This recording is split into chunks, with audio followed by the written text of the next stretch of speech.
And Heather's coming late, and Jared's not coming till 6 or something. So. Sure. Okay.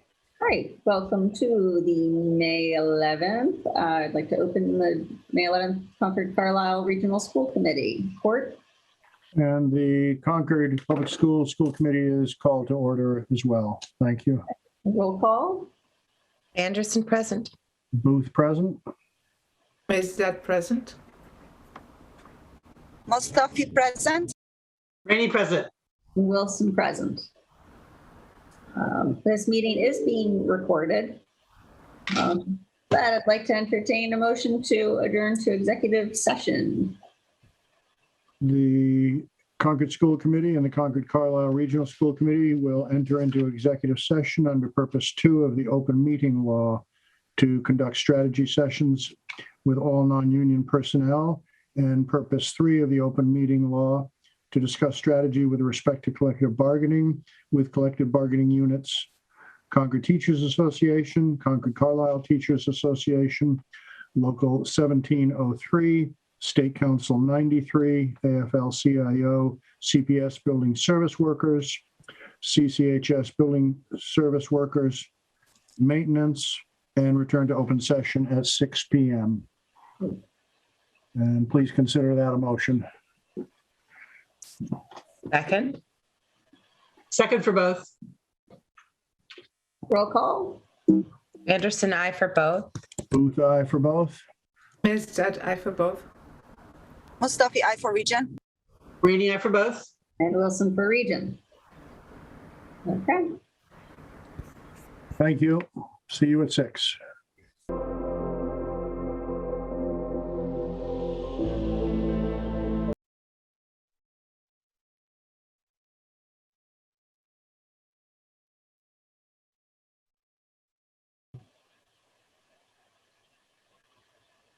Did we all make it back? Let's see. I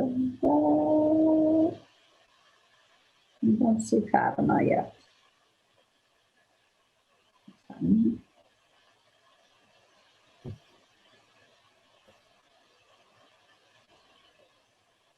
Oh, Eva might have, she's on her phone, right? Oh, okay. But she was on video, so she should be able to.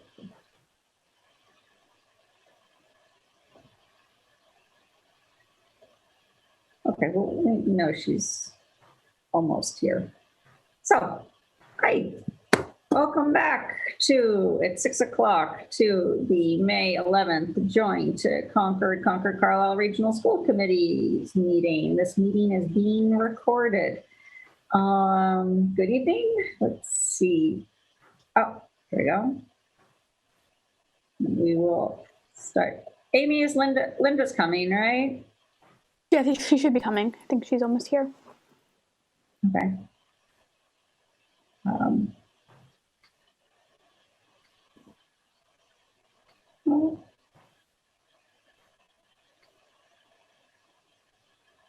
Hello.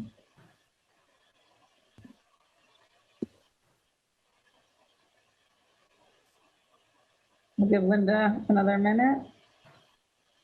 Yeah, I just texted her, so. Okay, or we can do the public comment and then return to you guys. Yeah, that might be better.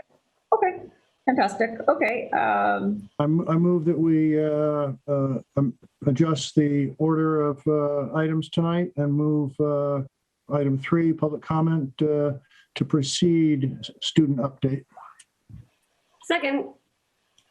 Anderson, aye for both. Booth, aye for both. About I for both. Maistat, aye for both. Mustafi, I for region. Rainey, aye for both. And Wilson for region. Thanks. So welcome to the public comment section of our meeting. Please use the participants raise hand feature. Colleen, thank you. To get yourself in queue to speak. Customarily, we ask you to give your name, your address. Please limit your correspondence unless you have had a sort of a pre-authorization from us. And note that we are listening to you, though we typically do not respond and engage in public dialogue at this point. So, Colleen, welcome. Thank you. I would like to read my full letter, and I think it will take 5 minutes or so. That's understood and appreciated, and yes. Colleen, name and address for the record, please. Colleen Walston, Hawthorne Village. Thank you very much. Okay, I'm here again to officially ask the school committee to establish a committee of teachers, administrators, parents, students, and community members to examine important issues related to special education, dyslexia, professional development, and evidence-based literacy practices in all tiers of instruction. This group's work would be transparent and inclusive, hopefully subject to open meeting law and empowered with decision-making ability. The problems with the handling of language-based learning disabilities in Concord are systemic, but please don't take my word for it. Don't take anyone's word for it. You may not know that dyslexia affects 15% of the human population and can be reliably diagnosed by age 5.5, with advances in scientific understanding pointing to even earlier signs in children. And did you know that the vast majority of children who receive intervention in kindergarten and first grade do become proficient readers, while those whose intervention was delayed until third grade or beyond do not? Research tells us there are extremely few late bloomers. We should not take this to mean that older children do not need and deserve intervention, only that it is necessarily more difficult, intense, and costly to provide adequately. Early identification and evidence-based intervention is not the norm here in Concord, but please don't take anyone's word for it. This district has data on when students are being identified with disabilities such as dyslexia. Please ask how many children are identified as kindergartners, first graders, second graders, and so on. You may not know that dyslexia is not a medical diagnosis, but an educational one. You may have heard differently recently. Federal IDEA law tells districts they must identify, locate, and evaluate all children with disabilities. This is called child find. The new DESE dyslexia guidelines state that both federal and state guidance endorse the use of the term dyslexia during evaluation, eligibility determinations, and IEP documents when students meet the criteria as outlined in the most widely accepted definition of dyslexia. This district routinely denies that children have learning disabilities until the gaps are so vast that parents pay thousands of dollars for independent neuropsychological evaluations. But please don't take my word for it.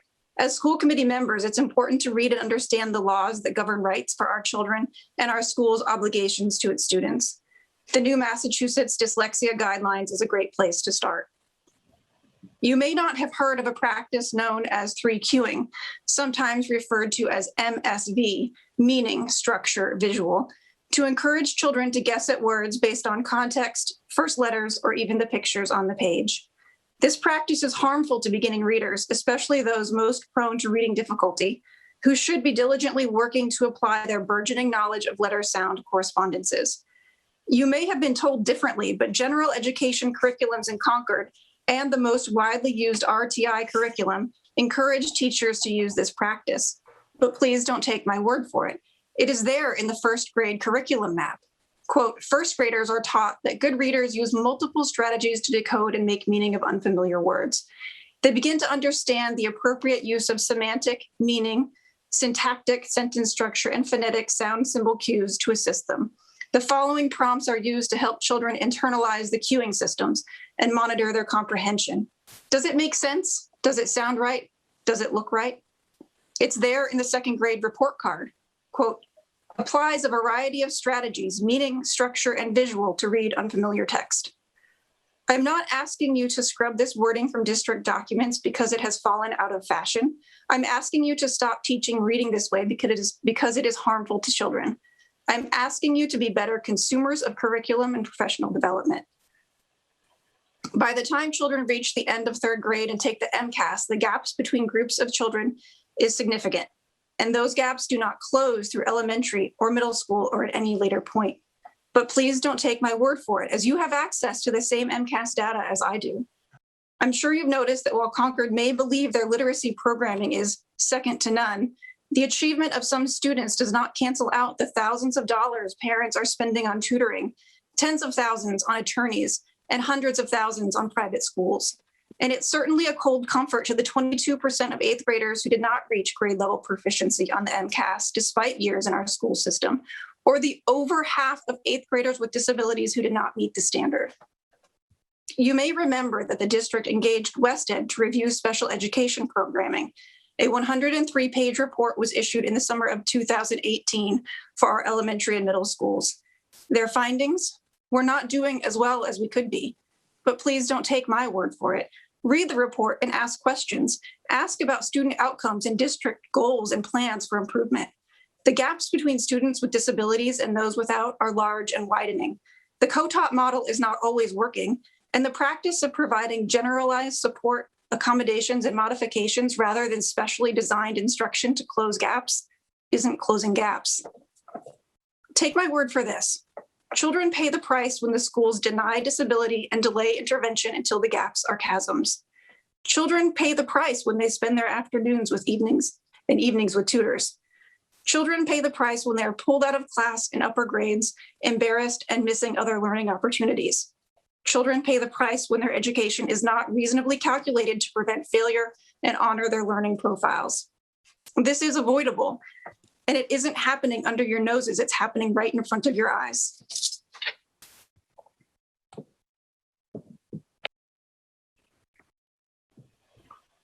Thank you very much.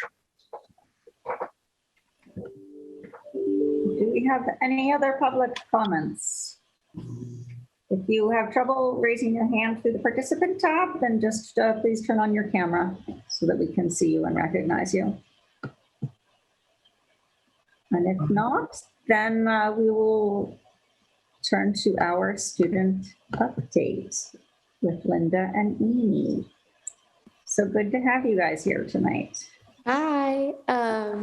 Well, Amy and I were not at the last meeting. We just didn't think there was really anything to say. It was fresh out of break and really nothing to update on. But now we have been in school full in person 2 weeks now, and I'm sure everyone is anxious to hear about how that's going. And I would say that it's honestly a pretty smooth return. Definitely in my eyes, it has been. It is a little bit of a weird change. I was fully remote from January up until then. So going back into the school is one thing. And then also prior to that, only seeing half the class and now seeing everyone is a little bit jarring, but it's also super exciting at the same time. And I definitely missed having the resources accessible where I could go up to someone during my lunch block and say, hey, I'm confused on how to write this con law brief, and I was wondering if you could explain your legal arguments to me, because when I'm at home, I don't have that opportunity. Something I have noticed is that because there's more people and because the desks are closer together, whenever contact tracing is done, much more people are affected by it. And I'm sure Amy can touch on this because she was contact traced. Yeah, so I was contact traced last week, and then I know the rules just changed, so I do get to go back tomorrow instead of like waiting until next Monday. And I think like one thing I've noticed from that is like I think since now there's so like few less people on Zoom, it kind of you feel a little more detached than before. Like usually when it was half the class on Zoom, half in person, even if someone was at home when they weren't supposed to be, like you still felt like you're part of the class. Now I think it's just harder because the teacher is focusing more on the class that's in person versus if there were one or two people on Zoom. It's harder. I think it is harder to do both now. But I think that's definitely something I've noticed, that it is a little harder to learn on Zoom during the fully in person model, because it's like the teacher is focusing more on that. And then something else I noticed about just being back fully in person is like it was pretty shocking the first couple of days, I think, just to see everyone back again. Like it's what we experienced for all the other years of high school, but like just seeing everyone there at once was, I guess, kind of startling almost, seeing huge crowds again and trying to get down the stairs at the end of the school day. It's just like not something we're used to, I think, and that was definitely something that took some getting used to over the first couple of days. Something else we want to touch on is the next meeting is the day before Amy and I's final day of school as seniors, and we weren't sure if you would like us to come and do an update. We also don't know when the Student Senate elections are going to take place, so perhaps we'll be here to help out the new incoming school committee representatives because Amy and I will be graduating, so we can't do another year. We'll miss you, but we're excited for you. Okay, we'll keep you, all right? We're good. We would very much like you to attend the meeting on May 25, if it's possible. If it's not, simply let us know. But in fact, the two chairs and the superintendent were discussing that very, very recently. You must have heard us because we'd very much like you to join us. Thank you. But if that's not a convenient time, please. I was going to say, it almost sounded like being the last night before your last day, that might not be easy. And let's also say, if it doesn't work for you, that's quite all right. So I think we should leave it up to you guys and say, if you want to come update us, we love to have you always. But if it doesn't make sense for you to come update us, don't worry about it. That's okay. Do your thing last night and last day of school, because that's big for you. It's a big time. And we support you in that. We can connect about your schedules and all that. Okay. Great. Thank you. Thanks for being with us. In case we don't see you, you guys have been amazing and awesome, and good luck and congratulations on almost graduating. Thank you. Amy, thank you, Linda. Okay, so reading of the minutes. So is there a motion to accept the minutes from March 30th and April 6th of 2021? So moved. For both. Second. For both. Discussion? Many thanks to Aaron. Thanks. And a roll call. Anderson, I for both. Booth, aye for both. I for both. Ms. Judd, I for both.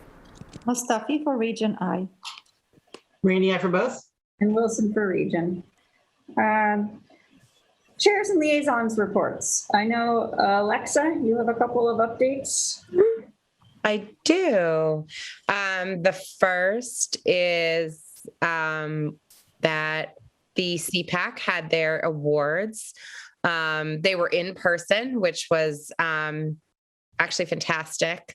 So I got to actually lay eyes on Cynthia, Sarah, Eva, Lori. It was all very exciting. And it was really nice. They did it in the amphitheater at CCHS, which I learned was called the amphitheater. Which I didn't actually know. And it was great. I was really moved by how many people were in attendance and how many teachers were nominated. It was pretty exceptional. So I think all around that was a pretty great success this week. And then secondly, Heather and I were able to meet with Dorothy Presser last week to discuss the ratings for the superintendent eval. We had all had just some sort of nuanced discussion about where we were all going to land on, having consensus about what each of these ratings meant, despite Desi's attempt at putting together clear definitions of those. And if in fact certain ratings were going to trigger specific action plans, I'm glad we had that meeting because Dorothy was able to provide some nuanced detail. So the answer, I think I all sent you the memo. Did you guys get my dorky little memo? Yeah. Okay. So there was a nuanced difference, which was if in the standards, which are those four sort of overarching categories, if there is in fact a rating of needs improvement, Lori is correct. It does trigger a directed action or a directed growth plan, which has some supervision and oversight on the part of the evaluator, which is us. However, needs improvement ratings do not trigger larger action on our part if they are received in the focus indicator section. So, and then when the focus indicators, however, do in fact, determine the overall standards rating.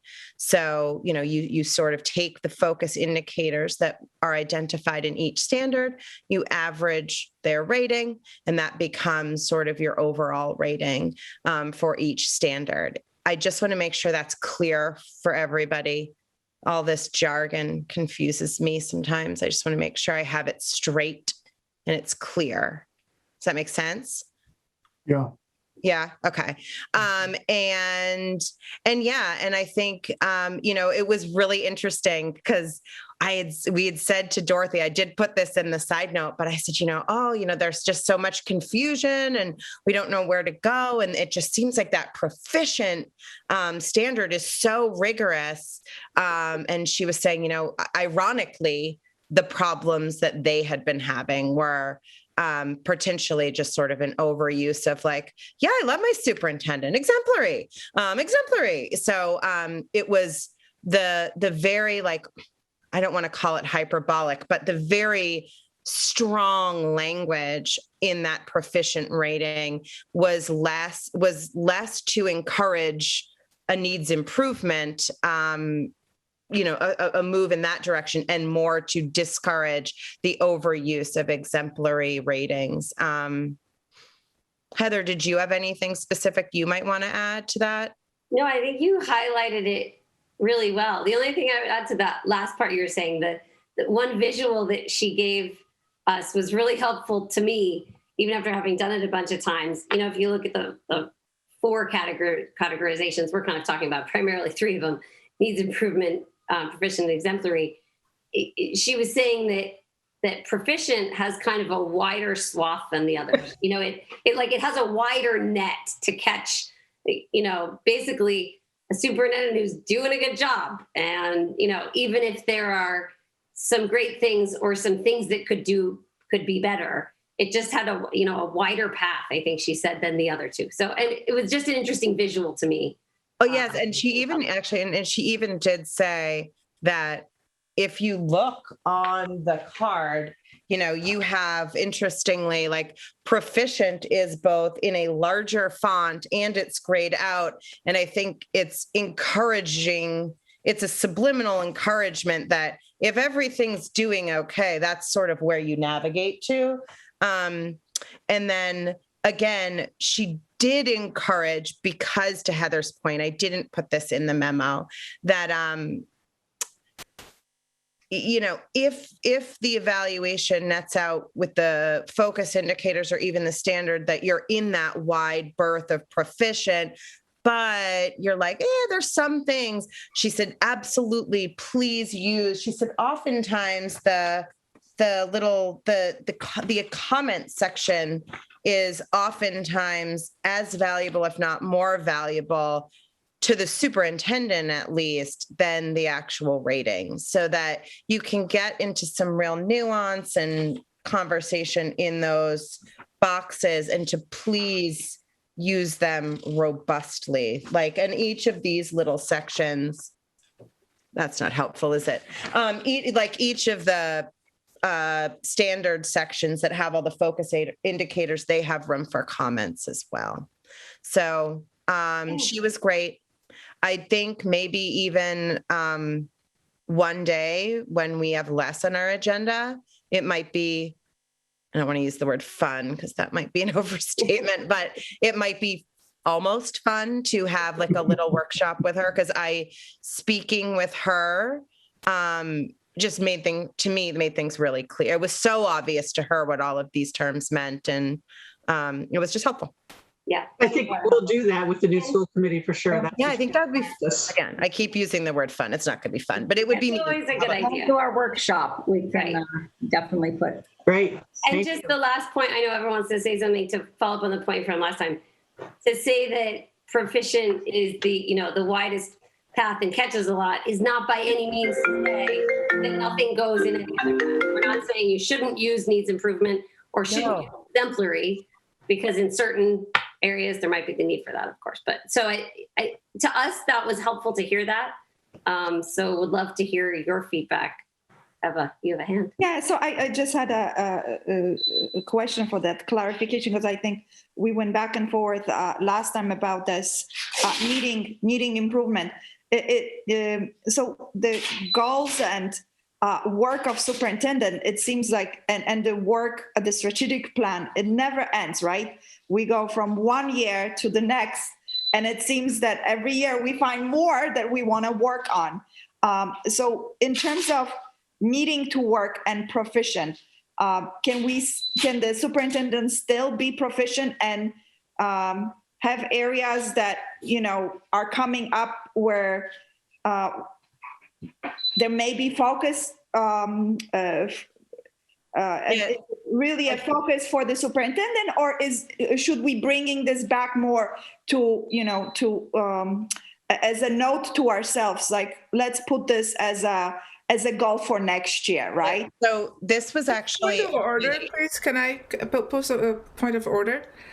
This is not on the agenda, and this does not fall under liaison reports because there's no liaison here. So I would like us to stop this conversation, please.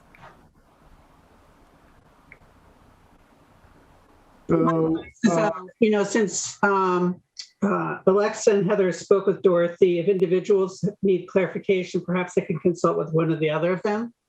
And I think that would probably be pretty efficient. That works for me. Thank you. I'll reach out to you, Alexa. Thanks. Alexa and Heather, thanks for bringing it forward. Fatima, thanks for bringing the point of order our way. That was helpful, I think, all around. Awesome. Sure, no problem. Other reports, chairs, committees, liaisons? I can offer up that I, through the good graces of our superintendent, was able to appeal for a in-person visit to one of our Concord public schools, and had the good fortune, and it was actually a special permission that I received. Our schools are still pretty tight, and for all the right reasons. So it was not a small accommodation, but I was able to visit the Willard School and met with Mr. Lucy, and I hope without interrupting any of the really vibrant teaching and learning that was going on, was able to visit a number of classrooms, speak with kids in passing, talked with teachers and support staff, and was very impressed. In fact, I remain very impressed. It was really a confidence boost. Not that I needed one. I've got great faith in what's happening in our buildings with our teachers and educational leaders. But it was truly heartening to see how effective the programming was, how the teaching and learning was as genuine and real and happy as one could ever want. When I asked Mr. Lucy, did he have a message that I might bring back, he looked at me and said, "Yeah, tell him we got this." And he'd already demonstrated that yes, they do have it. That our kids are in very, very good hands, and our teachers are absolutely delighted to have the kids back and have them safe and have them really accelerating their learning in person again. So it was really uplifting. I appreciate the opportunity, Dr. Hunter. Thank you. You're very welcome. Nothing better than being with the kids. That's great. Policy subcommittee did meet on April 28. We will have more detail when we bring the policies back to the school committee and have them on the agenda. Okay. Thank you. And I apologize for being negligent, Sarah, and not responding to you to say we should do a quick middle school update and liaison. So it won't be a big update, and Cork can add, but the quick high level is that in our last, for Concord, obviously, building committee meeting, the committee voted a revised space summary, which was really a big work of compromise, trying to balance the needs and desires of people who want more space in the gym and auditorium with concerns over cost.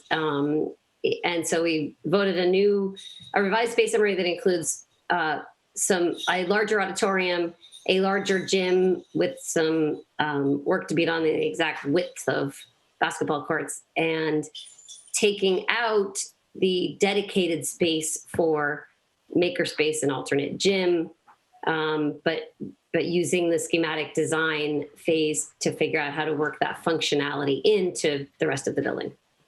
Does that capture everything, Court and Laurie? Yeah, I think it captures everything, and we know that these are, I think we could best describe them as guidelines for the architects, because they're still looking at solutions, or as you say, the functionality. In changing aspects of the space summary, there was no intent to reduce functionality or purpose of the various spaces. Right. And the goal here in doing that and taking out those spaces is to get the budget either at or as close to 100 million as possible. So we don't have a set, a new set budget number, but we're basically saying as close to 100 million as possible, if not below. So I think that's the middle school building update. Okay. And wait, we have a new website, so everybody check it out. cmsbuildingproject.org. It's a newly launched site, and the information is much easier to find and check out. So check out the new site. It's very exciting. With huge thanks to Erin Higgins, who built it and put it all together, and Nicole in the IT department, everybody who did the back end. But it's really good. Next meeting, May 20th, as I recall. Yes. Great. Anything else, or on to correspondence? Okay. Correspondence on the regional side. We had correspondence from another school committee asking about our pooled testing for athletes. We had a question about our anti-racism curriculum, a question about quarantine times, and we had praise for our superintendent. On the CPS side, we had some of those very same communications. Sometimes they're sent to both committees. We received one communication from the Climate Action Advisory Board in regard to an upcoming town meeting warrant article. One about the middle school project, 2 telephone calls about quarantine protocols, 1 email about our efforts around equity, 1 email around close contact protocols, and 1 very laudatory email from a local parent in regard to our superintendent, with high praise for the role that she's playing in our school district. A question, please, about our warrant articles. Does the school committee engage in any conversation about warrant articles? I'm just wondering about the letter that came in from CAB. Is that customary to discuss warrant articles? Historically, we have, let me answer it generally as best I can. Others can weigh in. Heather's got more years in service than I do, certainly, and can help. We have been cautious about declaring formal advocacy for different positions with items before town or state legislatures, but it's not unheard of that we do so. To the second question, do we discuss it? Usually it's because we are asked to consider it. For example, we have been visited by the Board of Health, and they have made presentation on an article that they were bringing to town meeting. And sometimes these could yield a recommendation on our part. Often they don't. Does that capture it, do you think, Heather?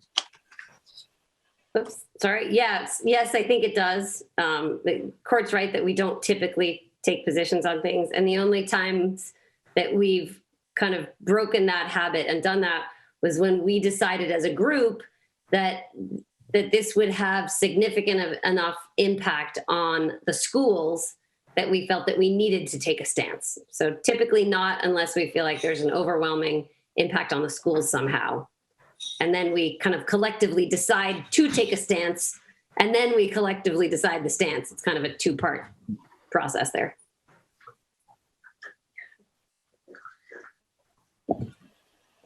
Thank you. Okay, on to reports for discussion. Welcome, Mr. Nemichi, our recently appointed, soon-to-be Director of Diversity, Equity, and Inclusion. We are so happy to have you here. We have not seen you since your appointment.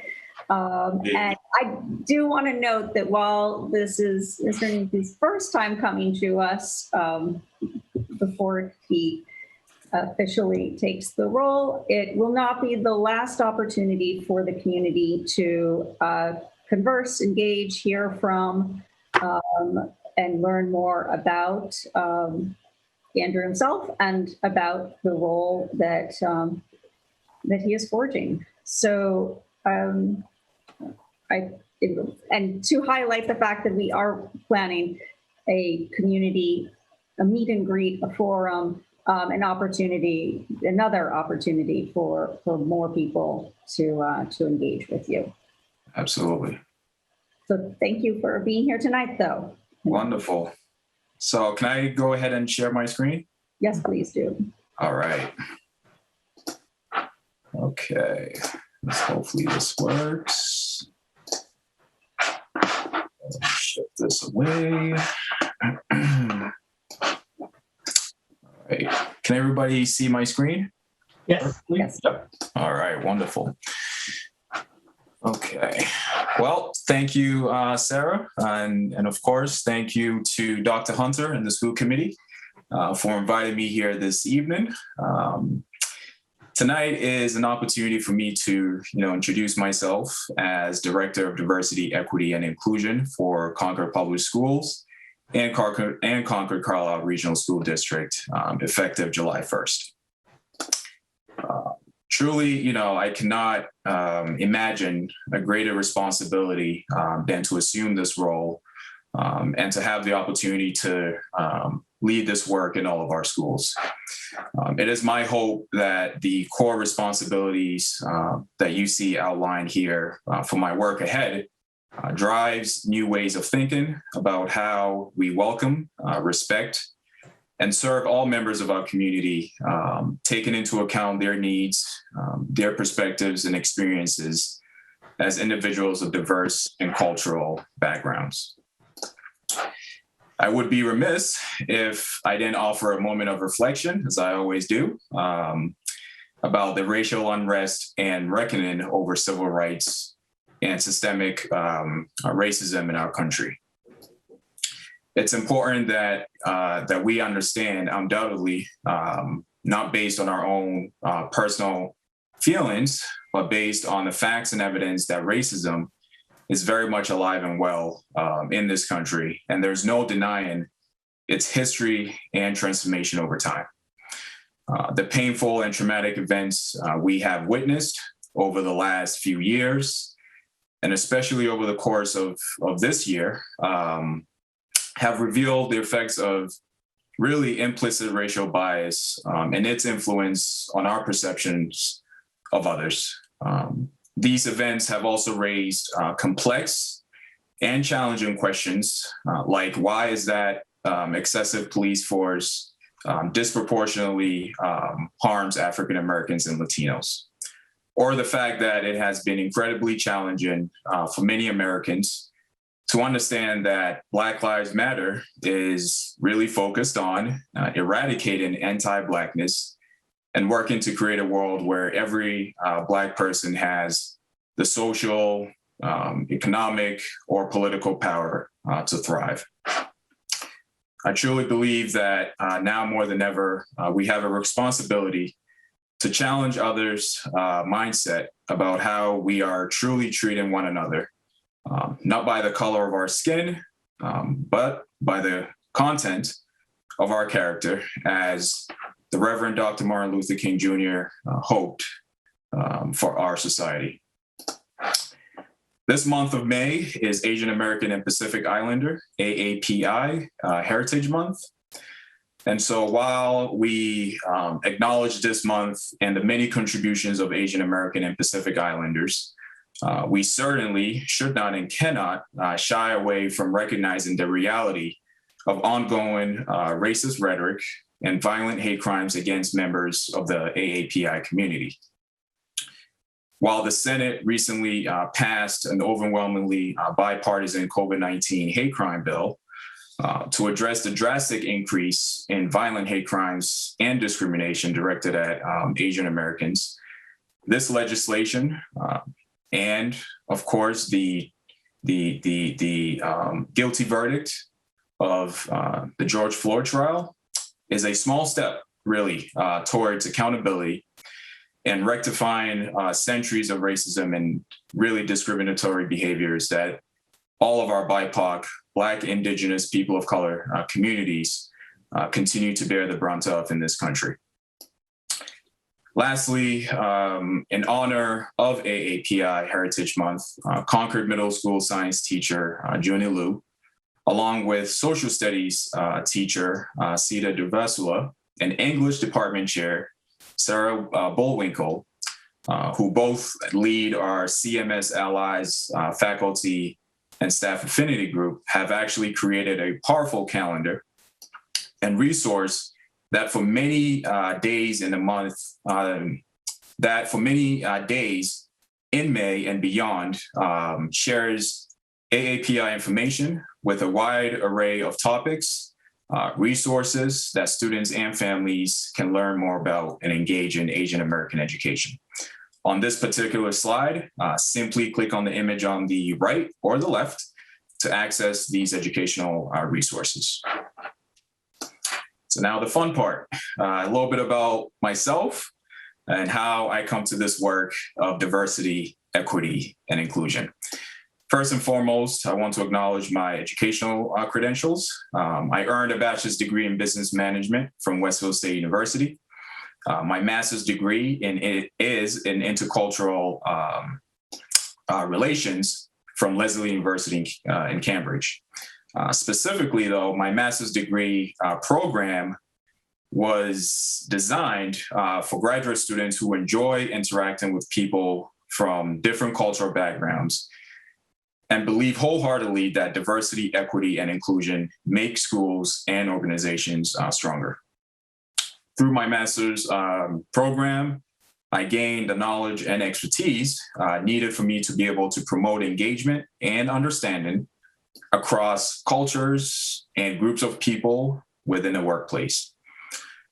In the last 11 years, I have been an educator through my involvement in serving students and families who participate in the METCO program. METCO program, as you all know, is the longest running voluntary desegregation program in the nation. My commitment to my students and families who participate in the program over the years has really been an incredibly meaningful experience for me. While change is difficult and it may take our Boston students and families time to adjust and no longer see me as their METCO director, I do plan to separate myself from the day-to-day demands of our METCO program effective July 1st, when I formally assume the role of Director of Diversity, Equity, and Inclusion. We will soon hire a new METCO director in the coming weeks, who will hopefully lead our program as passionately as I have. I want to take this moment to thank not only the school committee, but Dr. Hunter as well, for really expressing their support in maintaining and really affirming the importance of the METCO director role. To my Boston students and families, I'm still here in the district. I'm very much committed to ensuring that you feel much as part of this community and that your individual and collective voices are always included, heard, valued, and appreciated. Lastly, as I always do, it's important for me to ground myself in sharing a little bit about my childhood, my experience with race, my first experience with race, and how that has really shaped my thinking around the importance of representation, racial justice, and inclusion. As many of you might know, and I've shared this in prior presentations, I was born and raised in Ghana, West Africa. In 1998, at the age of 10, my family immigrated to the United States through an immigration lottery. Growing up in Ghana, I never had to actually face the complexion of my skin color in anything but a mirror. The thought of treating someone differently because of their skin complexion was something completely foreign to me. But don't get it confused though. I was, as an adolescent, I was certainly not colorblind because in fact, my neighbors' kids were white. The Hackmans, and that's their last name, were actually from Holland. They had moved to Ghana with their 2 girls. And I recall eating lunch with the Hackman girls almost every day at school. And we would play together at school. We would play together at home, either bicycling around with all the neighborhood kids, or one of the girls teaching me and my brothers how to roller skate. Fast forward to moving to America. My family first settled in Seattle, Washington, which was predominantly white. I recall, and I always recall this, I recall the morning of my first day of school in 4th grade. As my white teacher sat me in front of the classroom for introductions, I noticed that all the students were white and that I was the only one in the classroom with dark skin. I recall later that morning, all the kids running out for morning recess. As I walked nervously onto the playground, I noticed immediately that all the white kids were in their own pod playing together, all the Black kids in their own pod playing together, and of course, noticing that the other kids with slightly lighter but darker skin complexions were doing the same thing in their own pod. At that moment, I literally did not know what group of kids I needed to play with. I stood increasingly confused on that playground and actually became quite sad, not knowing really how to fit in. I ran back to the classroom in tears, and it was at that moment that I first experienced dealing with race and really ways of belonging in America. That experience on the playground at such a young age has shaped my way of thinking, not only about my own racial identity, but by the identity of those around me. My family would later relocate not once, but 3 times. First, my family moved from Seattle to Gaithersburg, Maryland, which is just east of Baltimore, rather west of Baltimore, where I experienced interacting with way more Black people than I ever did when I lived in Seattle.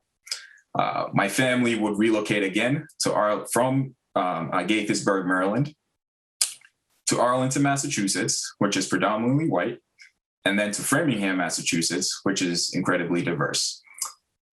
Through these travels, relocating from one city or town to the next, I often reflected on my experience on that playground in 4th grade.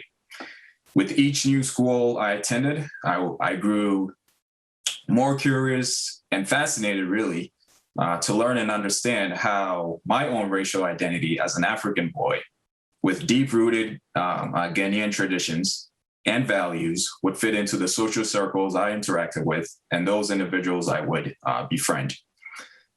I often thought about how I was the only Black student in many of my classes, or the fact that I went through 4th grade through grade 13, college, without having a single teacher who looked like me.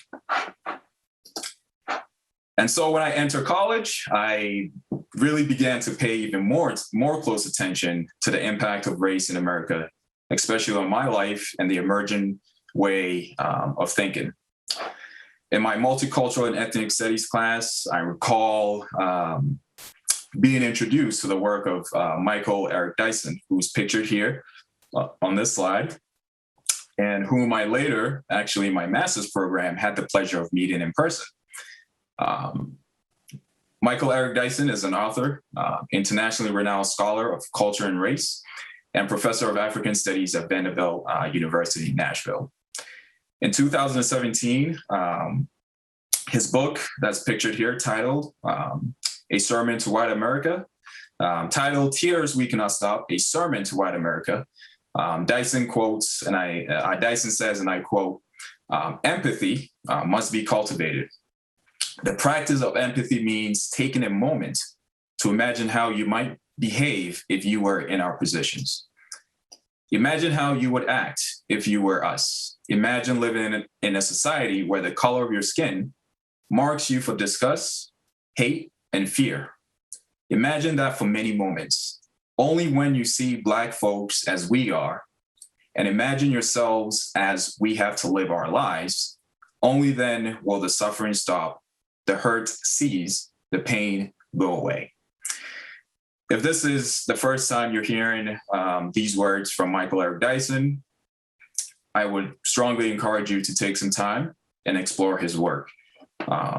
While he generally promotes an understanding of and appreciation for the richness of differences among people across the globe, he certainly doesn't shy away from giving an honest critique about the current and long-burning crisis in race relations that we see here in the United States. Other inspirational scholars who have informed my work and practice along the way, pictured here on my left, is Tim Wise. He's an activist, a writer, and very controversial speaker on the topic of white privilege. Tim Wise honestly usually doesn't shy away from speaking boldly about what it means personally for him to be white in America. He also often challenges the views of white Americans who may be in denial and unwilling to stare the truth about racism in the face. Dr. Ibram X. Kendi, I'm sure is a familiar face. He's famously known for his book, How to Be an Anti-Racist, is also the founding director of the Center for Anti-Racist Research at Boston University. Lastly, Dr. Travis Bristol, who's also actually a former professor at Boston University, is currently an assistant professor at UC Berkeley. But in my eyes, he is, I think, the leading scholar and researcher on hiring, supporting, and retaining teachers of color. Now, in the 3 years that I have been in our school district, it has been resoundingly clear that cultural competency, diversity, equity, inclusion, and anti-racist education is a critical priority for us. Over the last 3 years, Kristen Herbert, Director of Teaching and Learning, Dr. Paula Martin, our district's cultural competency consultant, and myself really have collaborated extensively around this work of cultural competency and anti-racist education.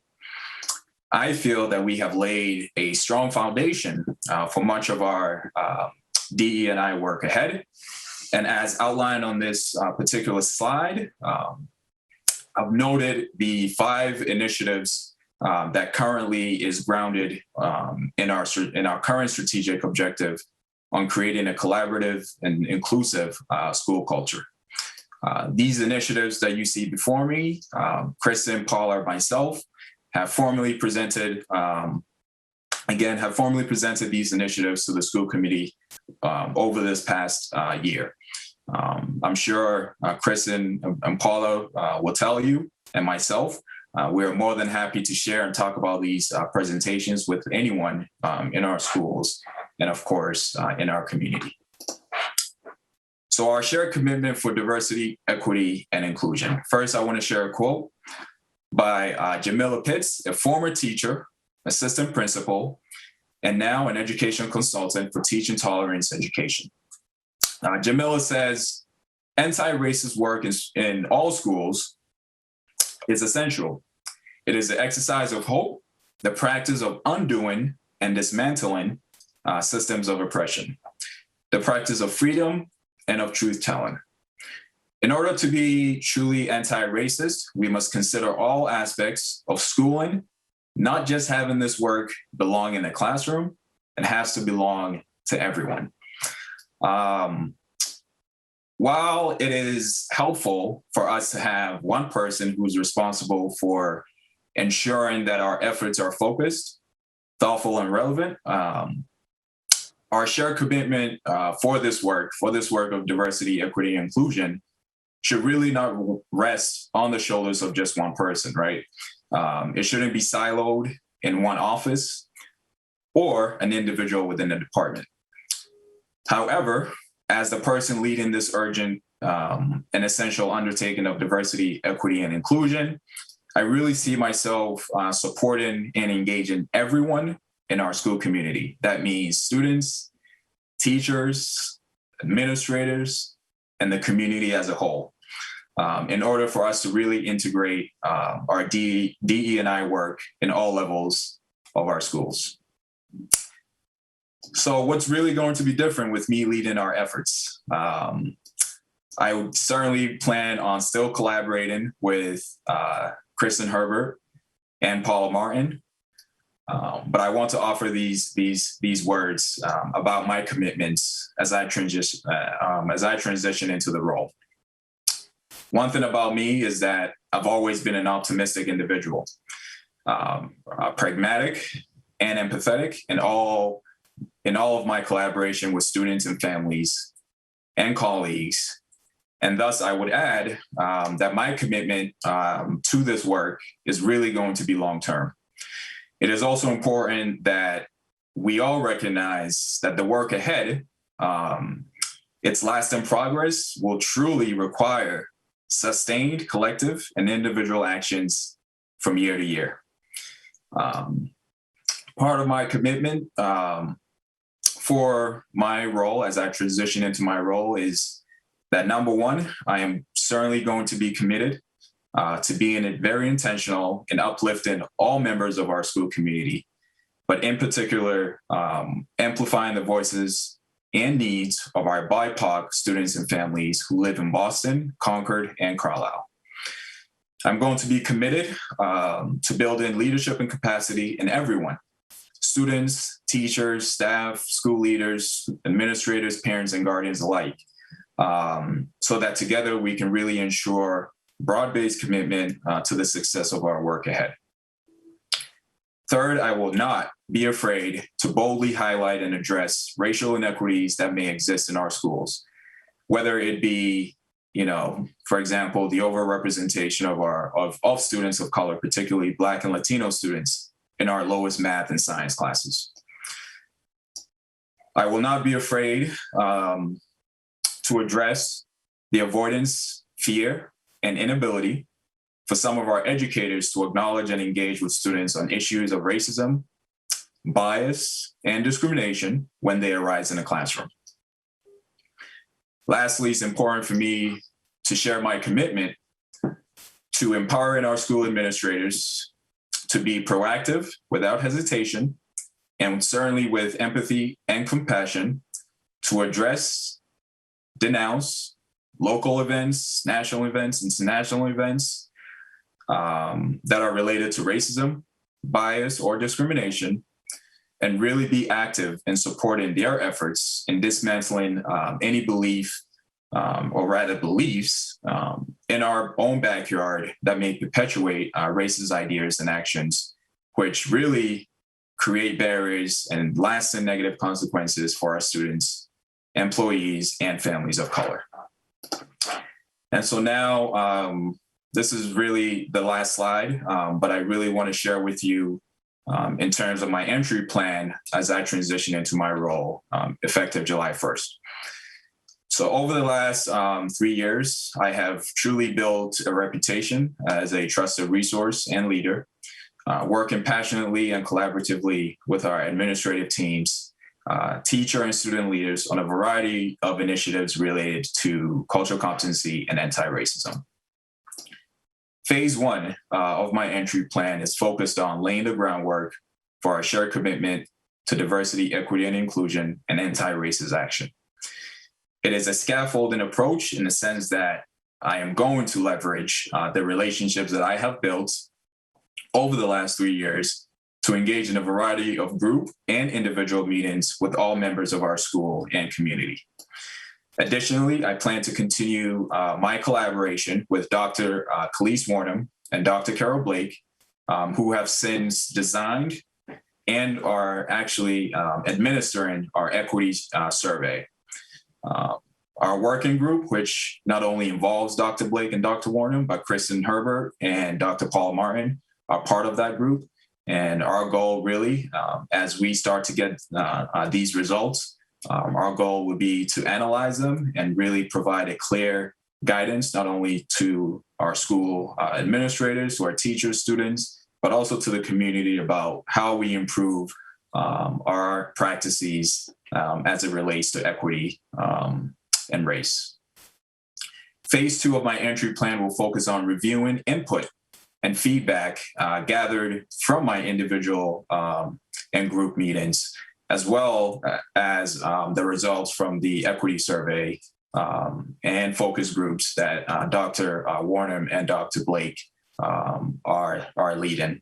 I hope, from these meetings that I engage in, I hope that it actually informs the development of a strategic plan for diversity, equity, and inclusion in our schools. And of course, that translates to the community as well. Phase 3 will focus on our long-term commitments to really put what is outlined in our strategic plan into action and to hold, not only ourselves, but really all members of our school community accountable for the progress we make with diversity, equity, and inclusion. And of course, looking at the outcomes of our initiatives from year to year. Additionally, phase 3 will also include, and again, this is going back to the relationships that I've built over the last 3 years. Phase 3 will really include calling upon individuals and groups who are really even currently active in this work. I'll be calling on them to join me and be active participants on a district-wide diversity, equity, and inclusion leadership council. This will be an advisory group for me, and together, my hope is that I will work with members of that group to really influence and advance our efforts in diversity, equity, and inclusion, and of course, anti-racist action in all of our schools and in the community.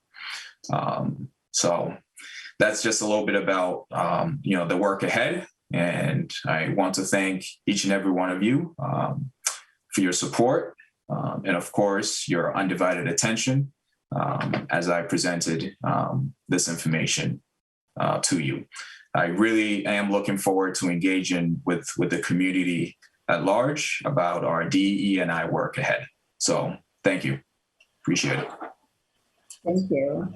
Thank you, Andrew. I just want to say that the school committee welcomes any opportunity to participate in this sustained collective action.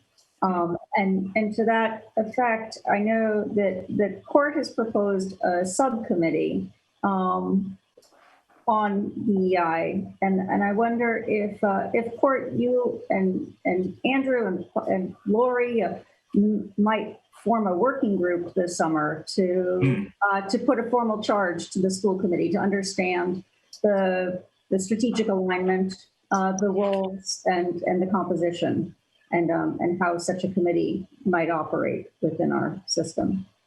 Yeah, thank you. I'd love to speak to that. First, on behalf of all of us, Andrew, thank you. Thank you very much for the clarity that you brought to the presentation tonight, which speaks to the clarity you want to bring to the job and the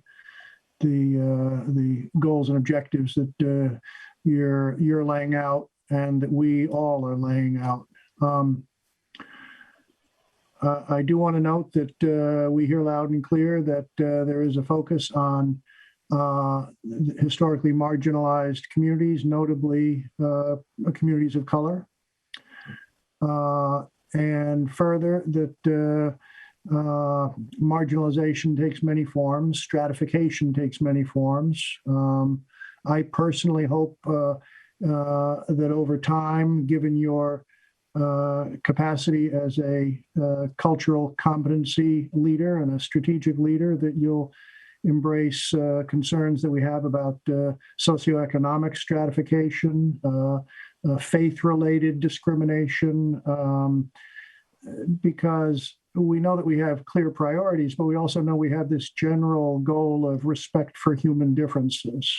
Exactly. And that you can't do everything at once, but there's a lot on our plate, and you're going to be carrying that plate if you want to work with that metaphor. Yeah, of course. And yeah, I was just gonna say, Court, it's important, and I think I mentioned this in my presentation. It's so important for folks to understand that, you know, we're not gonna cure racism overnight, right?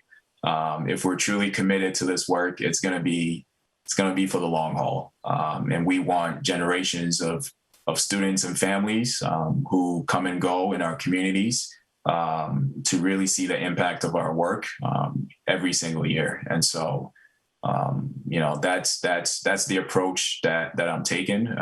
That's, you know, it's the long-term effort that I'm really focused on for our schools and for our community. You got the support not only of this administration, but of this school committee and I believe of the town to suggest how fast-moving things are. The district, the regional school district, and perhaps the Concord schools, I haven't even had time to catch up yet, Sarah, received a letter just this afternoon, mere hours ago, from the League of Women Voters of Concord Carlisle. They do note that you have been appointed and note it as a very positive move. They note that the Concord Carlisle schools are continuing on this path that we've long been on, but your elevation really suggests that we're not very satisfied. And so we are putting hope and faith and resources your way. The League of Women Voters has appealed to the select board in Concord for a DEI commission. And they have noted that the Concord Carlisle schools have already made moves in this direction, as we all know. So this too might wrap into conversations we have this summer as the school committee looks at what a charge might look like, what a mission might look like, what goals and a structure might look like were there to be a school committee subcommittee, although this may be eclipsed in all the right ways by a town-wide committee that goes both broader and deeper. So lots of conversations in front of us, and we've seen just today some movement that I think you'll consider positive, Mr. Nemichi. Absolutely, thank you. Thank you, Court, for moving this forward, and thank you very much, Andrew. Absolutely. For everything. Sarah, if I might, Sarah and I, as the two chairs, did speak with Dr. Hunter this morning and asked, would she make you available to us, with your permission too, of course, such that small groups of school committee members, not to have quorums and official business, but rather ones and twos, might we meet with you and have conversation. This wouldn't take the place of what we are hoping for also, which is something that's a little more organized by way of school committee training or education to further our enlightenment, further our understanding about how to be good educational leaders in this district also. So know that those very small group meetings might come your way at times convenient to you. Absolutely, and I certainly welcome that, and I appreciate you all wanting more FaceTime with me, and of course me to you as well. I think it's appropriate and it's needed for us to sort of establish some level of a commonality in terms of our vision and our vision for this work. So I certainly welcome it. Yeah, with the emphasis on work. the good work. Yeah, Yeah, of course. good. Yes. Thank you. Yeah. Do we have other comments? We know we have a road ahead with Mr. Nemichi, so we don't have a lot of time to devote to it tonight. Most of the time was reserved for his excellent presentation, but we do have a few moments, I think, Sarah, if there are other comments from committee members. Yes, I just wanted to say thank you for a beautiful presentation. It was really great to hear that, you not only bring an expertise and education, but you also bring those relationships that you have already formed with the students, the faculty, and the community, which are so important in making any changes when it comes to difficult discussions and around race and racism. So just wanted to ask you, what is your plan of continuing those relationships with the students? Because it sounded like such an open door relationship where students really felt comfortable coming into you now that you're stepping into another role, to allow for grassroots, coming from the students, change and discussions around race. All right.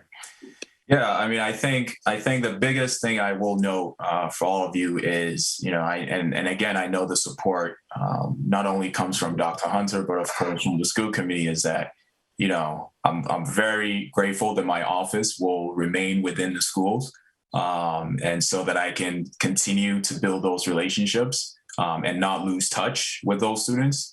But I think, as I said in my presentation, just because I am transitioning out of my role as METCO director, but now into this new DE&I role, this presents an opportunity for me to now really engage with not only the 3 schools that we have METCO students in, but now all of our schools, right, including Thoreau and Willard. And I'm very much excited to get to work with Tom Lucy and Angel and building relationships there, because I really haven't had the opportunity to work with them a whole lot in my 3 years here. And of course, as I engage with local groups like CORE, for example, it's been an absolute blast hearing those parents engage in those very difficult conversations. Even last night was an example of that. And so, I think as I transition into this role and I really start to hit the ground running, again, one of the biggest things for me has always been about relationships, getting in front of folks, having those conversations with them.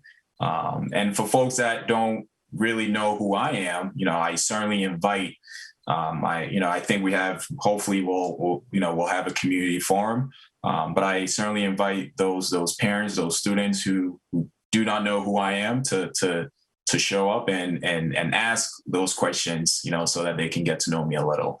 And I'm very grateful and excited that I will still be able to do my day-to-day work with the focus on students and families and the community. So thank you for that question. Okay. Hi. Thank you, Andrew, for your presentation, and thank you for stepping up. And mostly, thank you for sharing your personal experiences that they're difficult, but they allow you to put yourself in somebody else's shoes and really feel what it's like to be discriminated against. My comments are going to be a little difficult, but this is part of the conversation, ongoing work, and I know that I can have this conversation with you. You and I have started these conversations, and I'm looking forward to so many more. So I just want to reiterate and own really my position that I expressed a few weeks ago, that I would have liked for us as a district to do a more thorough search to fill the director position for DEI, to take more time. I did say that, and I still believe that. Having said that, I think even having a wide pool of candidates, I think you would have prevailed, because you just have an impressive academic training and professional background and your vision. Having said that, I will support you. I will support you in this position of DEI director in any ways that that you think is helpful. I want to ask how you feel about the fact that the different kinds of bias that Court mentioned earlier, that they are not prevalent in your presentation. I wonder if you could think about that and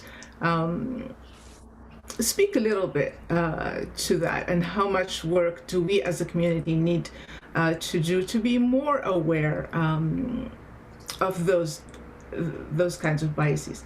And my other question, to just to lighten the mood, right? Your map of Ghana why is it out of scale?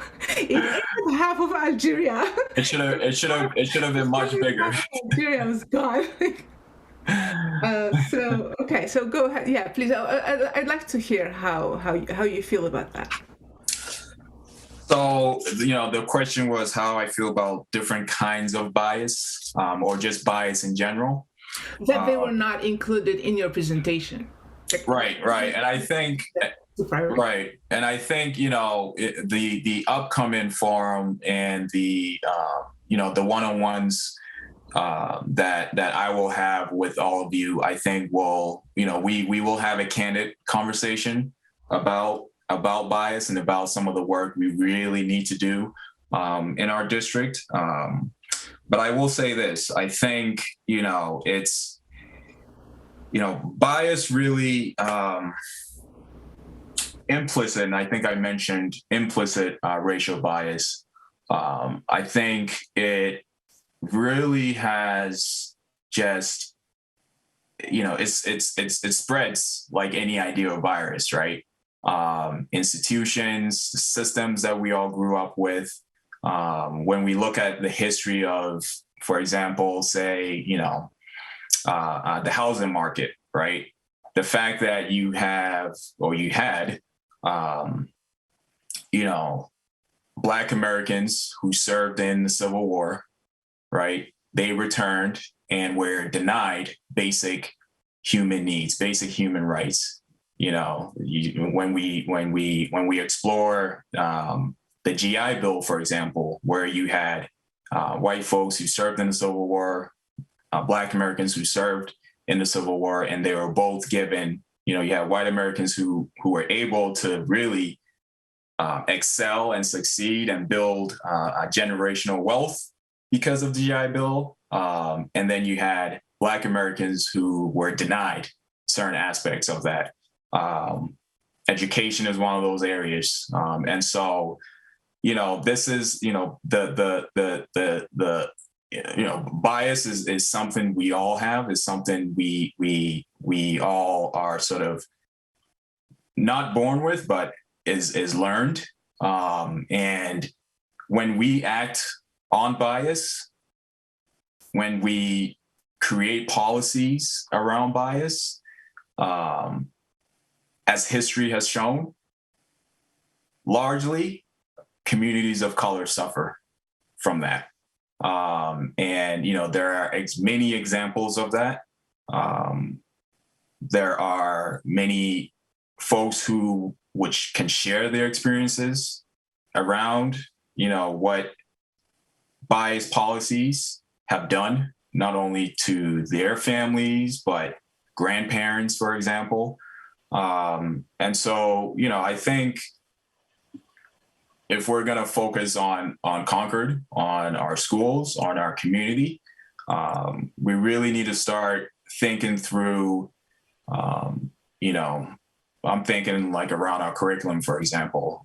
We really need to start looking at our curriculum, really need to start making sure that the information that our students are learning are free of bias. The books that they are reading are free of bias, and that they are representing not only this Eurocentric view of the world, but they are actually representing accurate information and depictions of a diverse world, because the world isn't all Black and it isn't all white, right? The world is quite diverse.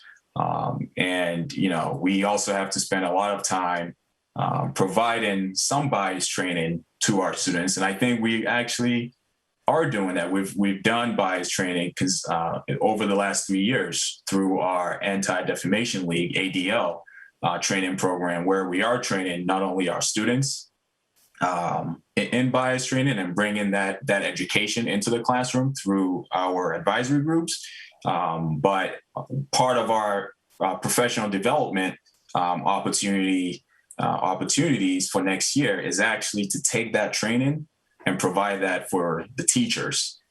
So at our high school, almost every teacher runs an advisory group, right? And so if we're going to do bias training for students, we certainly need to do bias training for the teachers as well, because they really need to be the ones also leading this work.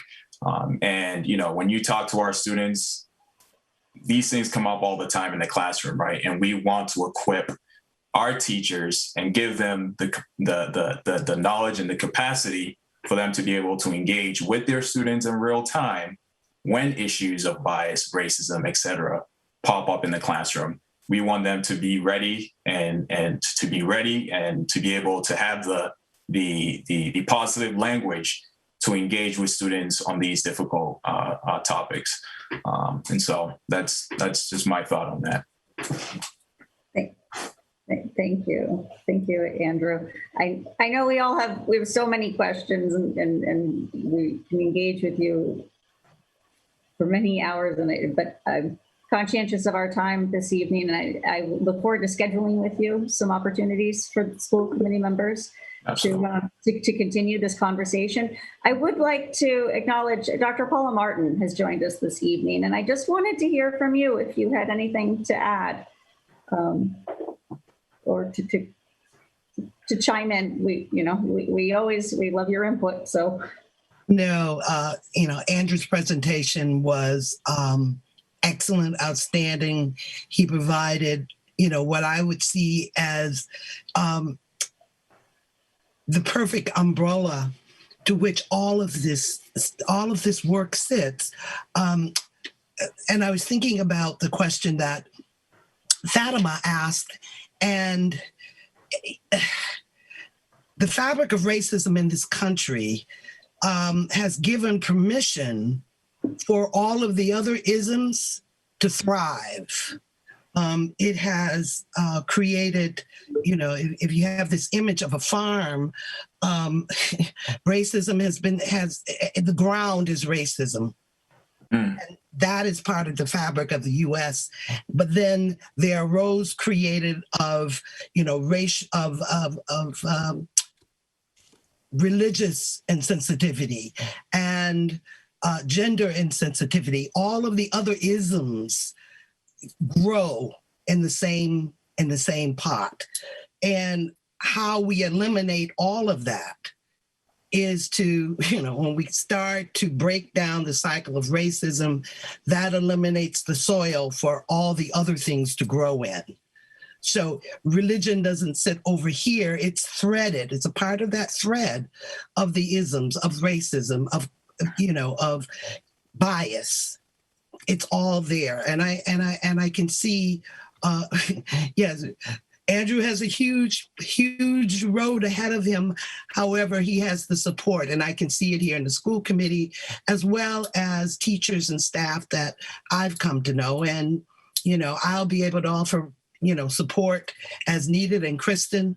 But it's just not, they're not silos. It's this entire fabric through which all of the issues are woven in. when you can break the cycle of racism, then you can break the cycle of all the other isms. Yeah. That's it. Thank you. Thank you. Wow, that is more than I was. I love that visual, Dr. Martin. Thank you. And it's great. It's so true, and it resonates. And before we wrap up, and Sarah, I know you're wrapping up, and I just want to be able to say quickly to Andrew, just how fortunate we are that you have taken on this role. I can't tell you how appreciative we are and how lucky I feel that you are willing to take this on because you have the vision and dedication to make it happen. And we're extremely lucky that you're doing this. Thank you. Absolutely. Thank you. Thank you. Okay. And I just wanted to add that we are so fortunate that we have someone that is taking on a position and can hit the ground running. That there is no learning, there is no time lost, especially that the needs of the district are continue. You know, those needs are still here. They were here, and those needs are not going away. So there won't be any delay. There will be a continuity. So really appreciate you stepping in and sharing your vision and continuing on building those relationships. Thank you. And I just want to say I look forward to the partnership. I think that's really important. We have to cast a wide net and get a lot of feedback. I think we have to bring the whole community along with us. A lot of people are not aware of all the great work that has been done already. Right. And I think the only way we can really be successful is going to be the really, really, really hard work.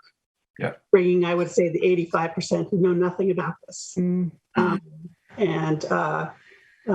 have a lot of other questions and comments, but I'm so glad we have opportunities to have that dialogue going forward. So I look forward to that. Thank you. Thank you for bringing that to the attention, Cynthia, of to bring in the wider. Yeah. Okay. Well, thank you, Andrew. We will be in touch, and we will be seeing you a lot more. Absolutely. Absolutely. Great. Thank you for having me. Appreciate it. Thank you, Dr. Martin, for joining us this evening and giving us that great imagery. Yeah. Okay. We have other reports for discussion. We have technology. I think we have, through Dr. Hunter, we'll have Mr. Kelly with us. Am I correct? Yeah, you've got a number of people here with you on different aspects of technology. So just the high level, and then we'll break off and do each piece. Much of this is follow-up to conversations we had earlier this winter. And we said we'd do some work and bring things back to you for updates or reports or information to help you make decisions. So Kristen's here to talk on the instructional side of technology with a specific focus on software usage and how we're doing the follow-up to the conversation we had about how software is being used and yes, the money that's attached to that, but especially the how and how we're vetting that as we come slowly out of COVID. Peter's here with the hardware 5-year plan and an overview of our inventories and the age of those inventories.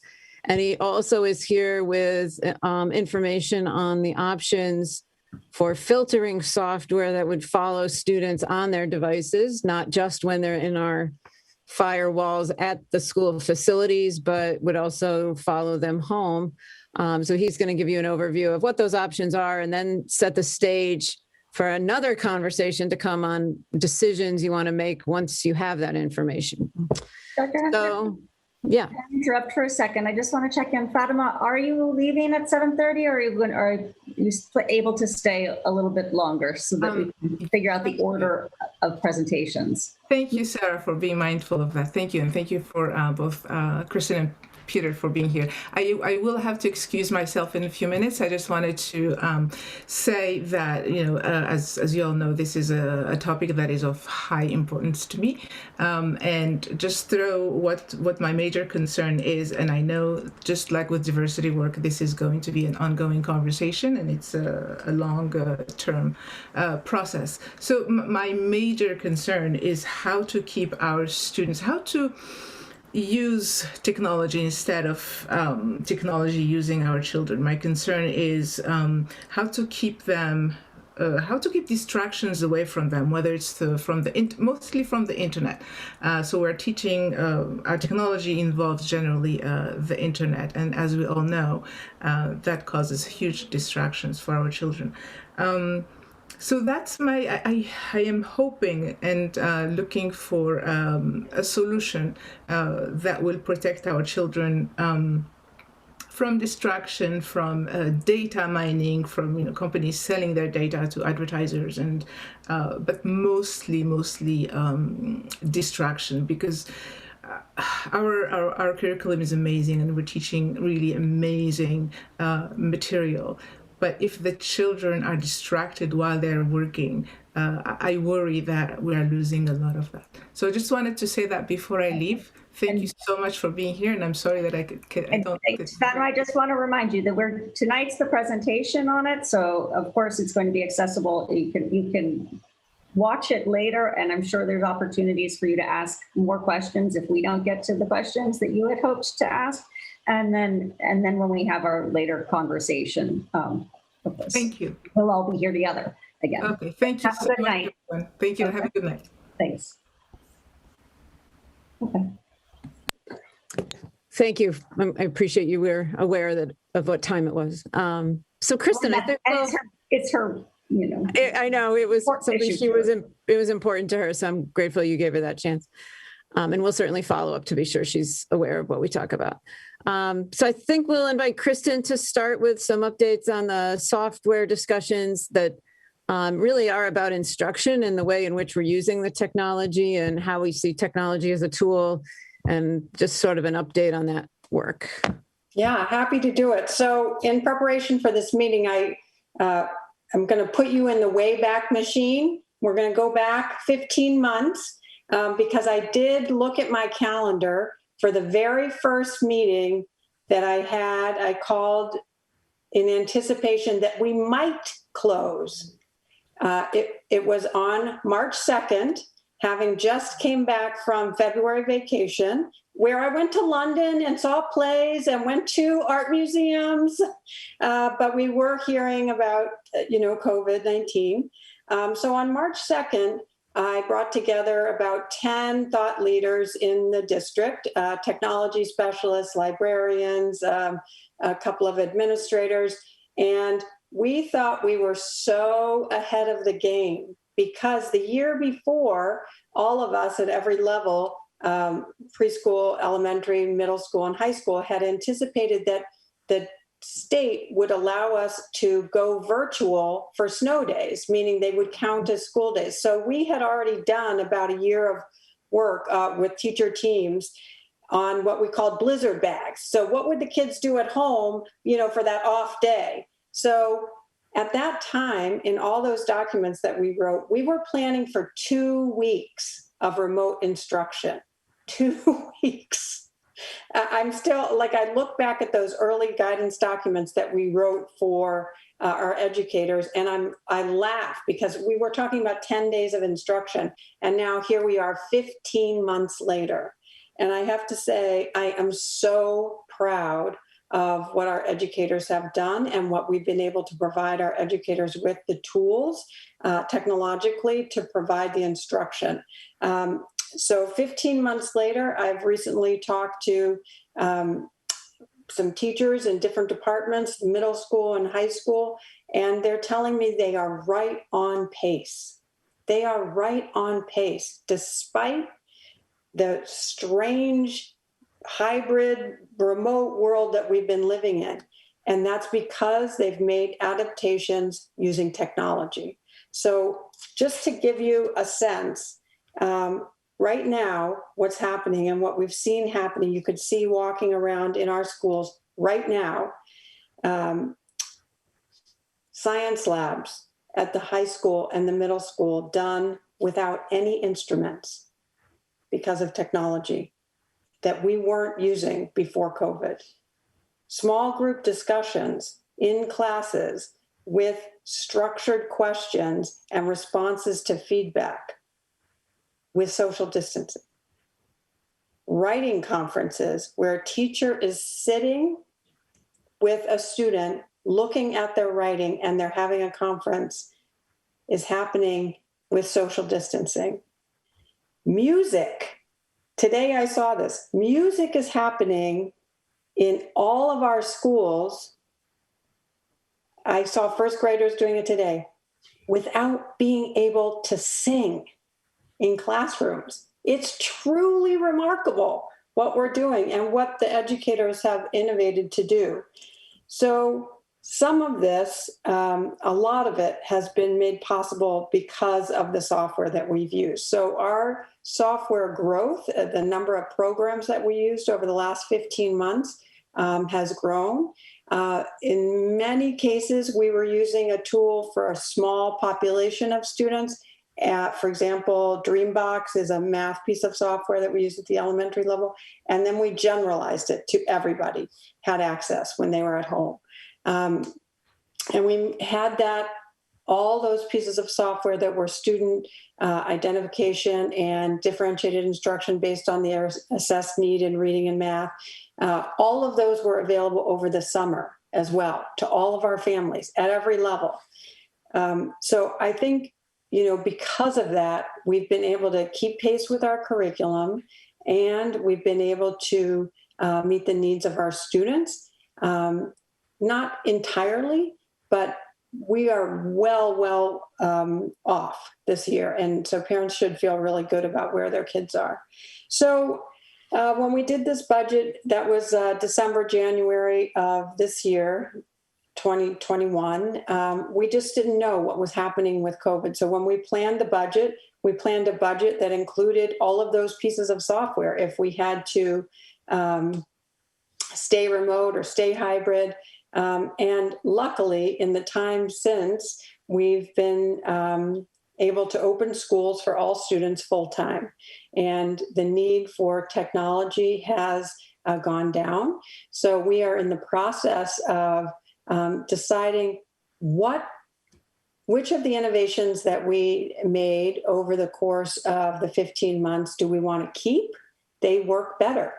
Kids are learning better, more effectively and efficiently because of them, and which do we not need anymore? So it's very specific to the different levels. So there are leadership teams at each level. At the elementary level, we have the elementary steering committee that includes preschool as well. And then we have the CMS teaching and learning team. And then at the high school, there's the department chair group, which is called the leadership team. They also have a tech leaders group. So through those groups, since March, when you gave me, marching orders of, let's see if we can cut about 10% of the budget, I would say we are easily able to do that. And we're in the process of deciding which pieces to eliminate. And I would say easily by the end of May, we'll have that all wrapped up. So in some cases, we're going to take a piece of software that was available for all the students and go back to a small group of students having access to it. So it might not mean that we're getting rid of that piece of software, using that software at all, but that we are just decreasing the number of students who might use that. And then lastly, I would just add that it has been an incredible period of innovation, probably the biggest in my 30-year career. And our teachers, our educators are exhausted with this amount of innovation that they've done. And at this moment, I have nothing but kudos for them, especially in this sort of land of Teacher Appreciation Week and month, that we've been able to do this. And I trust these groups to make these good decisions moving forward about what do we not need now. So I think that's the software update.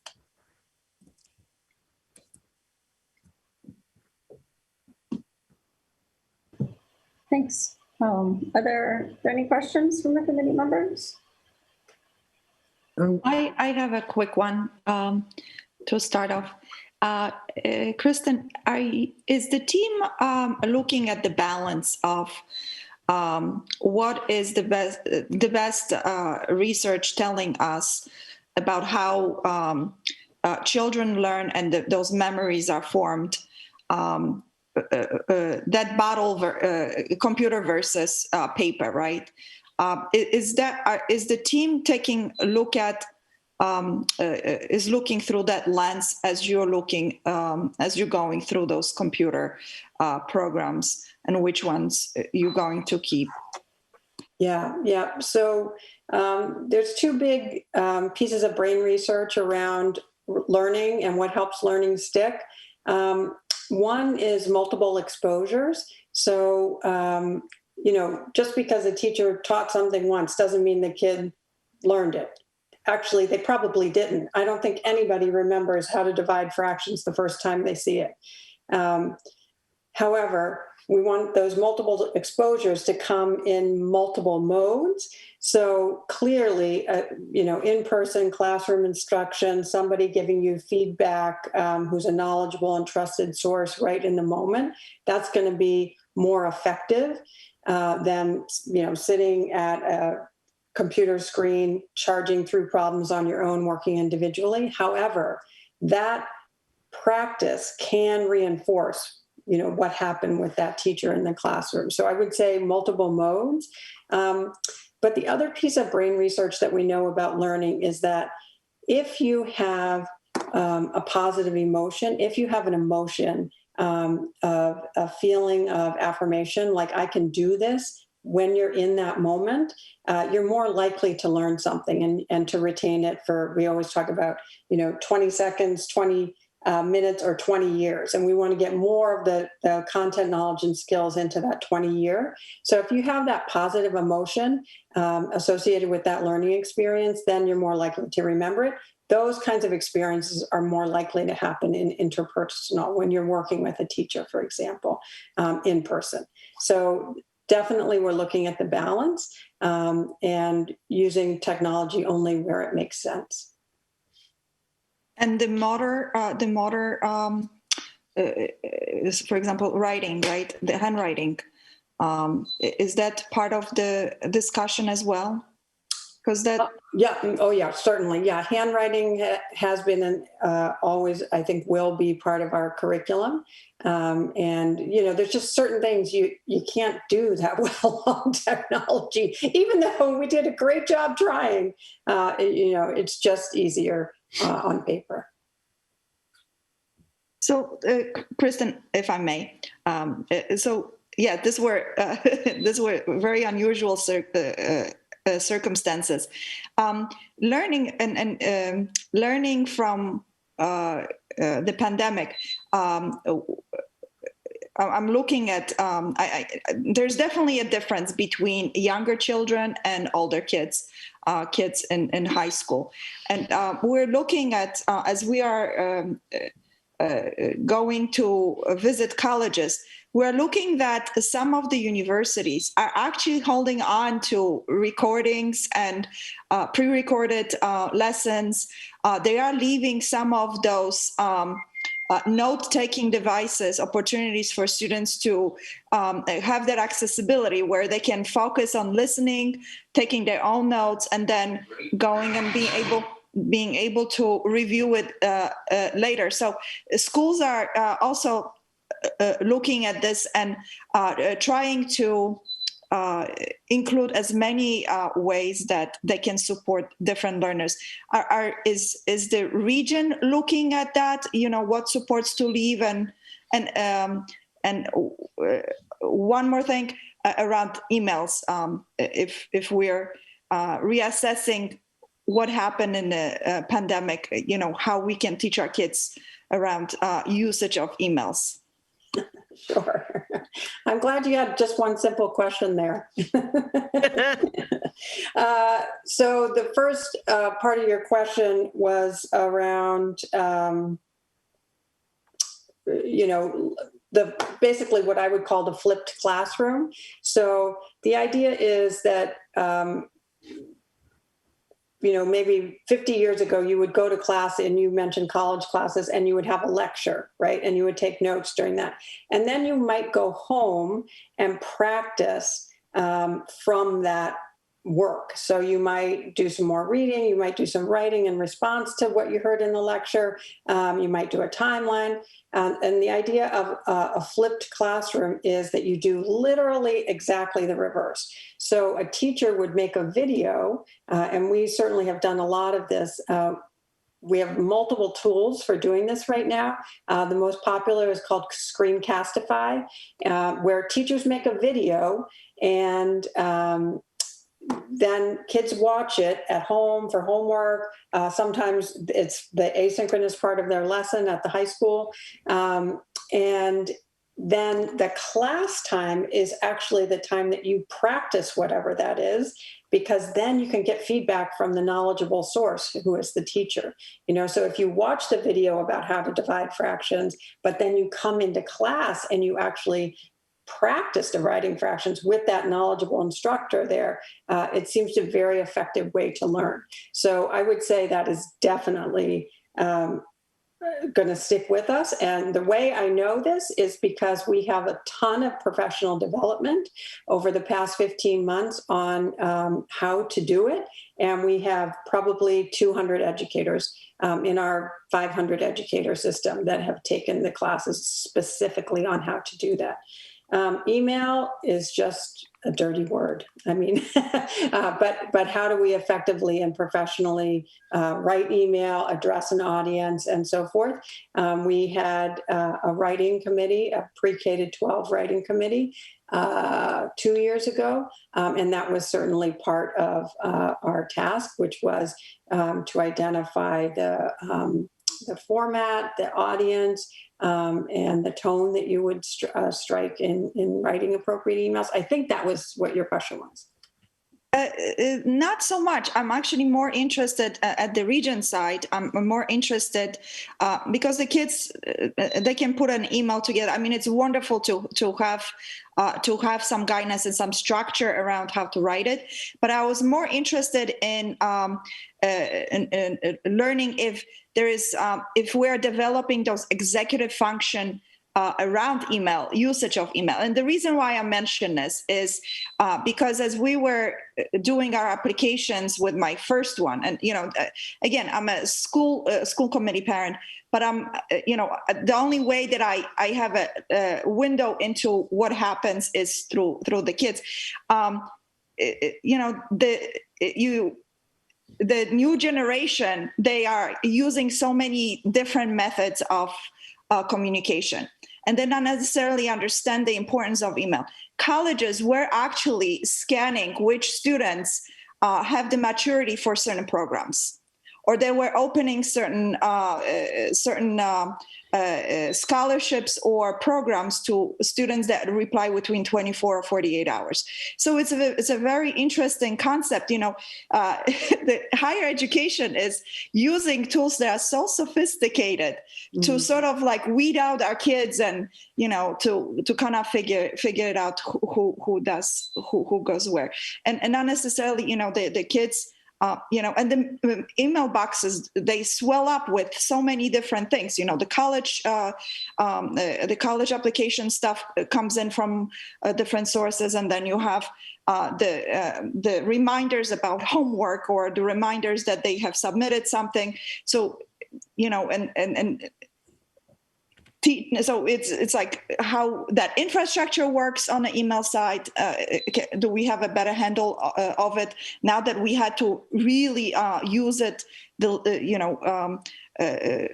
throughout the pandemic continuously? And if we are thinking of really teaching our kids and those, again, those higher skills in organizing and keeping yourself on community effectively. Yeah, certainly. Point well taken. Yep. As you said, there are multiple methods for kids to communicate with adults and with each other. And we certainly utilize all of them. Using at the high school, Google Classroom, when students are messaged by their teachers, I think that's a really good feedback loop for them to start learning how to be responsive in a timely fashion and how you would respond in a professional way into all of that. So I think that's good practice, but certainly we have very specific training through our guidance department at the high school when, kids are applying to colleges and so forth. Thanks. Alexa, I see your virtual hand raised, and I saw, Cynthia, I think I saw your physical hand raised. But we'll go to, I saw the virtual hand raised first, so. I'll be quick. Yeah. So obviously implementing technology was critical to getting us through this year, no doubt. I applaud that. I think you guys utilized it well. Beyond well, specifically at the elementary level, which I'm sure was ironically probably the most challenging, right?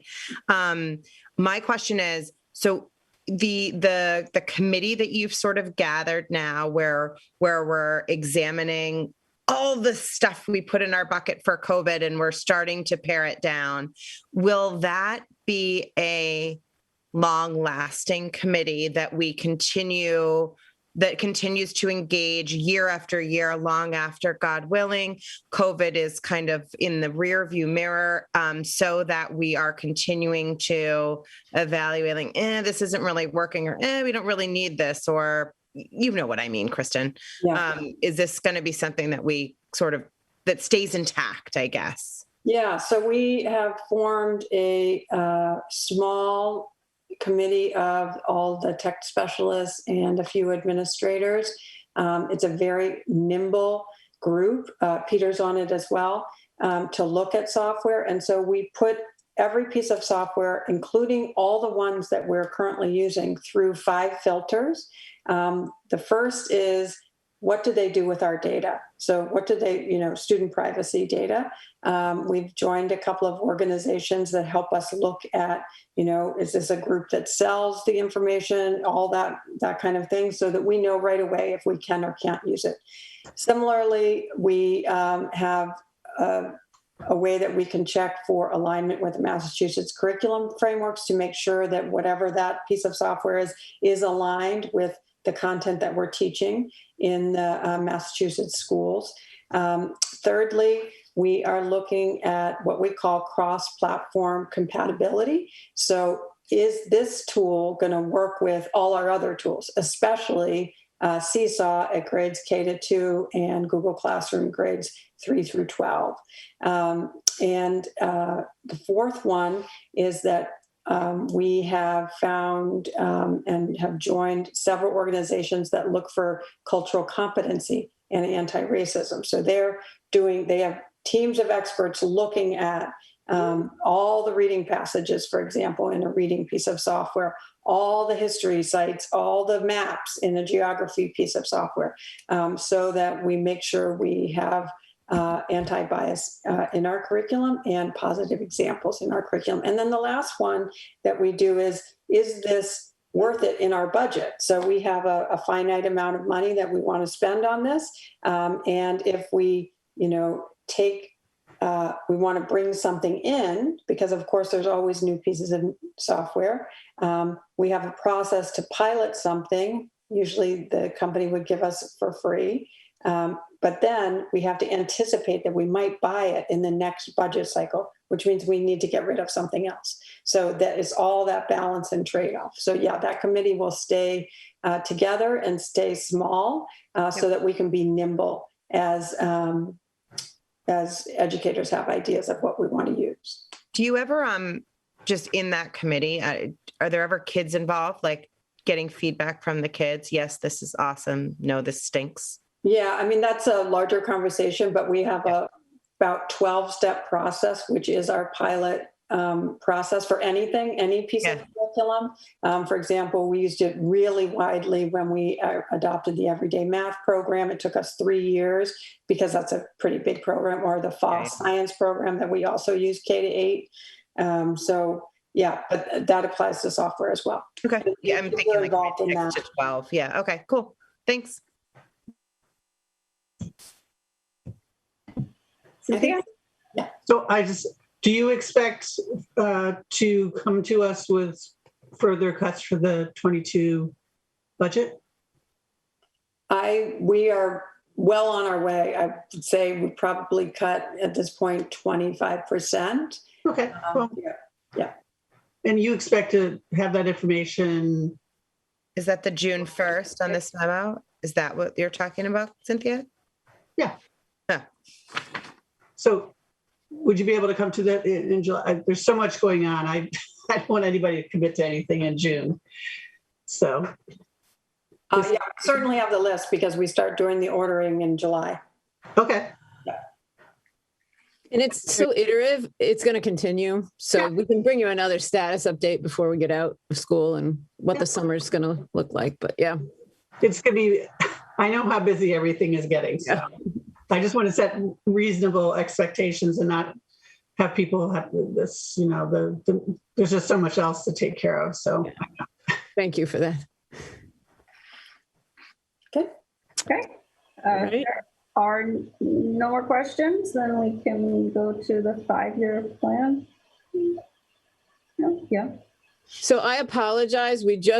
I just pulled the attachment that's on the agenda, and the Excel sheet did not format well when it downloaded to PDF. So I'll screen share so Peter can talk you through it a little bit, and then we'll answer questions. So sorry about that. We tried to have it to you.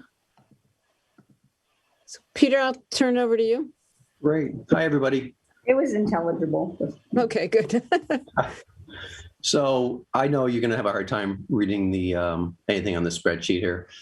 Cynthia and I have been having good dialogue back and forth remotely too on some of the numbers and getting in the weeds. And I think big picture, when we look at the 5-year replacement cycle, it really is about that second bullet point there, risk management. You have to have a consistent buying cycle within your district, so you don't get caught with coming to the administration, coming to you guys saying, oh, no, well, we have to make a major purchase because we're behind on something. Technology, as everybody knows, is in a constant state of change. Issues that you might not run into at home, like you can run an old laptop into the ground in the district, we can't really do that. It's got to function within our network, our security. Oftentimes you'll see, and I'm sure you've probably experienced it with your own devices, built-in obsolescence from the hardware or the software side of things where they kind of want you to move on from your device. So big picture, we've done this well, I think, over the years of the time that I've been here. We know it's not perfect, and there'll be times budgetarily where you'll get off that 5-year track. And so I think Lori and I both feel this way, one of the advantages of being on the Mac side is that you can kind of really push those devices much further than you can some other ones. I think, Cynthia, when you and I were looking at things and some of your questions are just inventory side, I think one thing to take into consideration is now that we're one-to-one has driven us to much more of a mobile presentation of how we operate. So historically, when we first put technology out into the buildings, it was very desktop oriented, right? Lots of iMacs in the classroom, the back of the classroom, labs. That's how you got kids onto computers.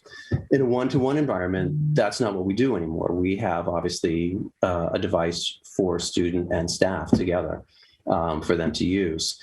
So when you look at the budget lines, you can't sustain both parts of that operation. You can't sustain that heavy footprint in the schools and keep a one-to-one program going. So I think, Cynthia, when I know that you and I looked at some of those numbers, when you see some of the iMacs that are there, I think you had some questions on that.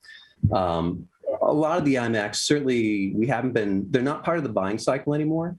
Certainly middle school and high school, the hardware line that you see in the budget is representative of staff and student purchases for those devices.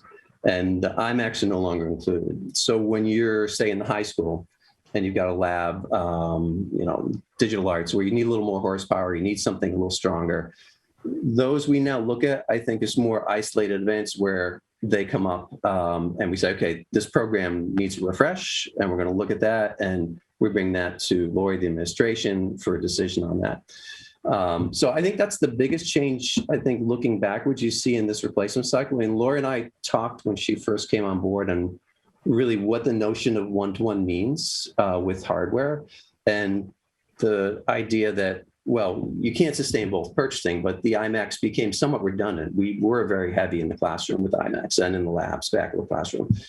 That's all changed. And I think that's the biggest shift you'll see in our 5-year planning and how we're purchasing, because even when you look at our budget lines, they're very streamlined and they're very transparent. When you see a hardware line, that's going to laptops for students and staff, and that's it. That's what it covers, nothing more. So I think that's the biggest shift that I've seen since we've been doing technology and pushing it out over the past decade. Cynthia, does that ring true to some of the questions that you had when you looked at those numbers in depth? Yeah, and the one thing I wasn't entirely clear on is the iMacs at the high school. You're proposing that they get refreshed and then Yes. transition off them. Right. This is something that's come up over the past 2 years, a little interrupted by COVID. The iMacs were refreshed the year before we moved into the new high school. Mm-hmm. They've been struggling in the classroom, and the staff feels pretty passionately about needing to get them replaced. I know that Mr. Mastrullo also supports that notion.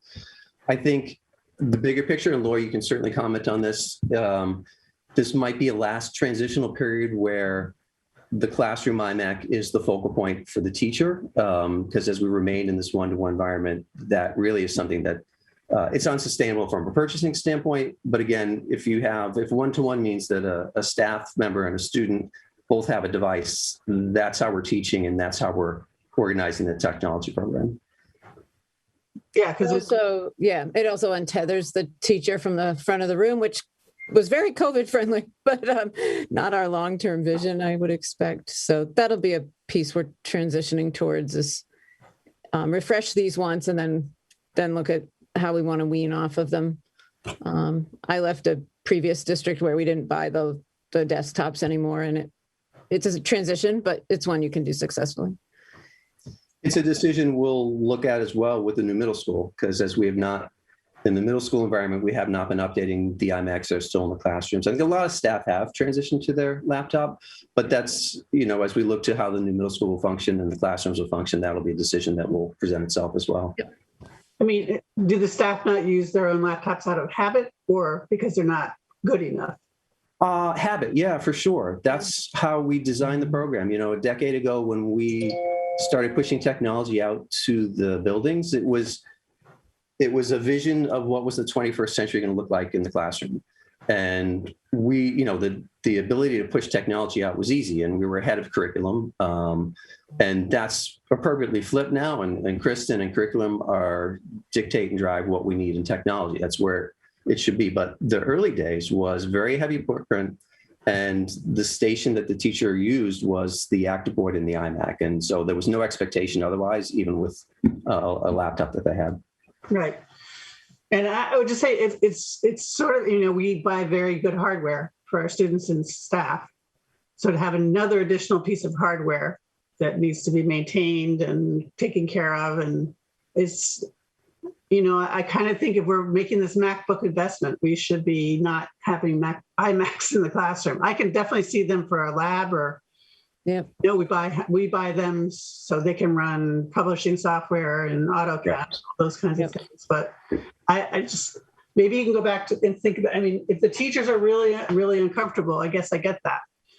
But I think that most, our school, we have no iMac, they use their own MacBooks to do everything. So they're pretty used to it. And that just means you don't have to run around and AirDrop and, figure out how to get your stuff onto the other device, which is sometimes like, oh, geez, I forgot. Sure. So, I just, it's $100,000. It's, we could be put it towards something else. So that's my feedback. The one other thing is so we're going to 2-to-1 at the elementary schools. Is that accurate? So, yeah, we've all, Yeah, go ahead, Peter. no, I'll let you jump in. But yeah, traditionally it's always been 2-to-1, and there was never any thought, I think, on the curriculum side of it not being 2-to-1. It was COVID that obviously drove, and obviously we discussed the 4-year lease, COVID that drove that process. Right. I think, Lori, you can comment. I think in the building this coming year, there's still a notion that they'll act in a 1-to-1 manner. Yeah, we got to get through the last phase of COVID here where we could still end up quarantining classrooms, because then we do need to be able to go 1-to-1 and send them home quickly. But as the next school year goes by, it will become a 2-to-1 plan again. And some of these old machines that we've been limping along here can finally come offline. And that was part of the vision for sure. But can we perhaps plan for 23 that will transition some of that, let's say 40% of those MacBooks to the middle school and use that to backfill? From the middle school, you mean? Going back down? To the middle school. Oh. No, Yeah. Elementary. To the elementary, right. No. The elementary to the middle school. No, I think it's the reverse, because the elementary is the school that has is the furthest behind. So when we discussed the option of the 4-year lease, one of the benefits, at least that I saw from it, was a chance to catch up on some of the older devices and get them out to recycle where they should have already been. We're holding off on that, as Lori said, because we want to make sure that we don't run into a situation where we're back to 1-to-1. But that is the goal, to really clean out a lot of the older devices in the elementary schools. And that purchase that we made on the lease will allow for that refresh to help. We still try and think of the middle school right now as the ability to support the elementary for devices. Because the elementary is that much farther behind in the big picture of things. So I look at it in the reverse. I look at the middle school as supporting the elementary in the short term while we transition through all this. And as I think you recall, we talked about the recycling. We were very hesitant to recycle this past summer. We held on to devices we might have normally moved on from. And this was even prior to the notion of leasing for the elementaries. We wanted to have anything that was possibly usable in the environment just to get through this time period. So I guess I need to, and it doesn't have to be tonight, I need to better understand how you configure the MacBook use at the elementary schools. Okay. You have carts, what are you doing? It will go back to a cart situation, yes. Yes. And how many, so you have 2, I'll do the math, you have 10 carts or something? So it turns out we have carts now that we had, and when the machines came back from the COVID world we just left, because when the kids started to stay all day, we said all the machines need to come in at the same time. So we had old carts around the schools that were sufficient from the high school enough, project. yeah, to charge the machines that are now being housed back in the buildings. And so that would certainly be the vision long term. Is it a cart per 2 classrooms, Peter? Something like that? At the moment, yep. Yep. So we were fortunate that we had saved enough from that project. And Sue Howard has to get credit for that. She made sure that we hung on to those carts that were coming out of the high school when they transitioned to 1-to-1. So that was a fortunate find, to say the least. But, I mean, that's a cart per 2 classrooms? So it's Peter, can you speak to it specifically? Well, I'd say we're still transitioning, right? Because going into next fall, we're still we created this 1-to-1 environment temporarily for the students for remote learning. I think Kristen, Lori, I think everyone agrees that we don't want to rush to break that school back down to 2-to-1. We want to be cautious that in a worst case scenario, if we had to send them home for a period of time, that we still have the ability to do that. So what that time frame is when we make that transition, I think, we'll see how the year plays out, but that will allow us to get back to the 2-to-1. Yeah. It's probably a good conversation to have, after we get started in the fall. Yeah, absolutely. And can see a vaccine on the horizon for the little guys. So we know we're not sending a classroom home at a time. We just got 3 classrooms back this yesterday. So yeah, it's just once we stop doing that, Cynthia, we're glad to go to 2-to-1. Okay. Sounds good. Yeah. Anything else on that hardware? And I think Erin just sent you the clean version of the Excel sheet, so you have it. And so, Peter, can you talk to us a little bit about filtering software now? Sure. Content filtering. So this is where we're going to need your guidance and sort of guide us along to what you think makes the most sense. From a, we could start with K-5. If we had to send the elementaries back home with laptops, our current one of our current piece of software, Mobile Device Manager, allows us to block websites.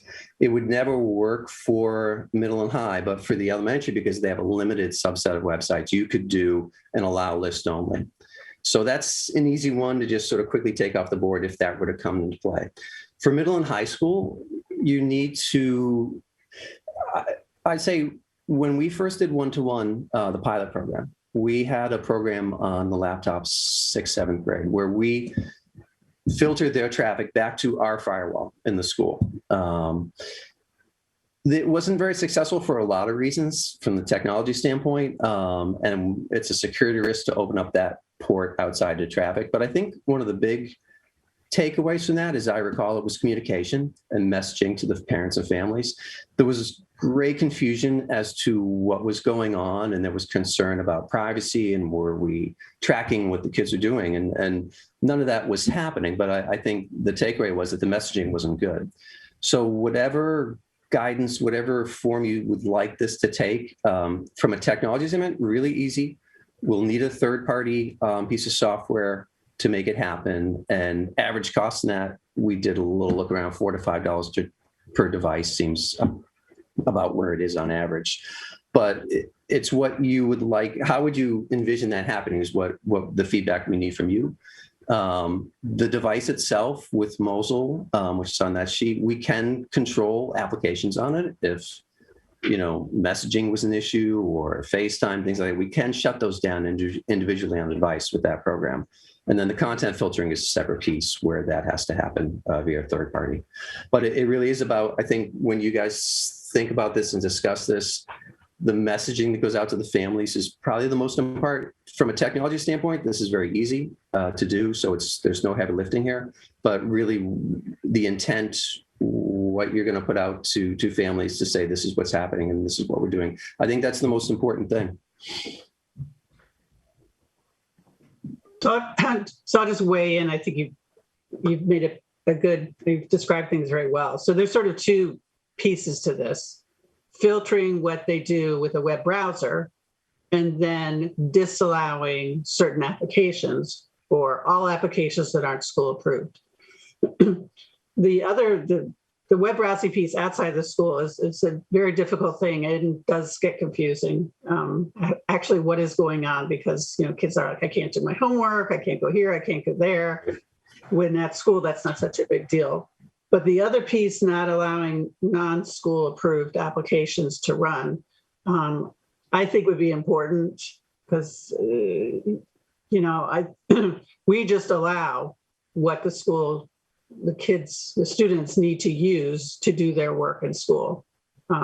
Of course, they could go do many things with Chrome or Safari or whatever, but on the other hand, the games and stuff aren't quite as sophisticated, and as they could download stuff and run them outside of the applications folder. This is what I do all day, play this game. I've gotten, many parents are just happy where I say nothing else but, these 10 things that they need for school. And they can't, and the parents are very happy with that solution. And it's your devices, they're not their devices. So, they're meant to do schoolwork, and not, if they want to go get another device at home and do what they want, that's up to the family. So. And Cynthia, are you describing what is the common default for most school districts from your experience? It's becoming more so, because it's quite a problem, them getting turned into gaming devices. In favor of it is, one, they are district machines. Yep. And two, they have a dedicated purpose from our perspective. Correct. that would align with certain applications and not others. Right. And it doesn't have the issue of the concerns, whether they're valid or not, about tracking or anything, because it's just application based. It's a hammer. Yeah. And that's it. It's not. And it would eliminate distractions too, ostensibly, right? Because you wouldn't have applications in the classroom being used. Like, I know more than anecdotally at this point that there's a lot of chatting that happens during class that I think provides a decent amount of distraction. I won't even tell you some of the newest tricks, because then. Yeah. No, because then they'll listen, Cynthia. They'll not public anyway. They're very creative. I suspect they probably know. But the thing is, I think it sends a bit of a message that, we really intend these to be productive and useful and not distracting. And at least the parents think, we're doing something. I agree with that wholeheartedly. It sounds easy compared to non-action or other possibilities, but it leaves the first question around browser use wide open still, right? Mm-hmm. And that's a challenge, because if you're outside the firewall, something on the machine, then to communicate with your internal firewall, and then you can come on with performance issues, and it gets really. But that's just at home, Cynthia, right? Yeah.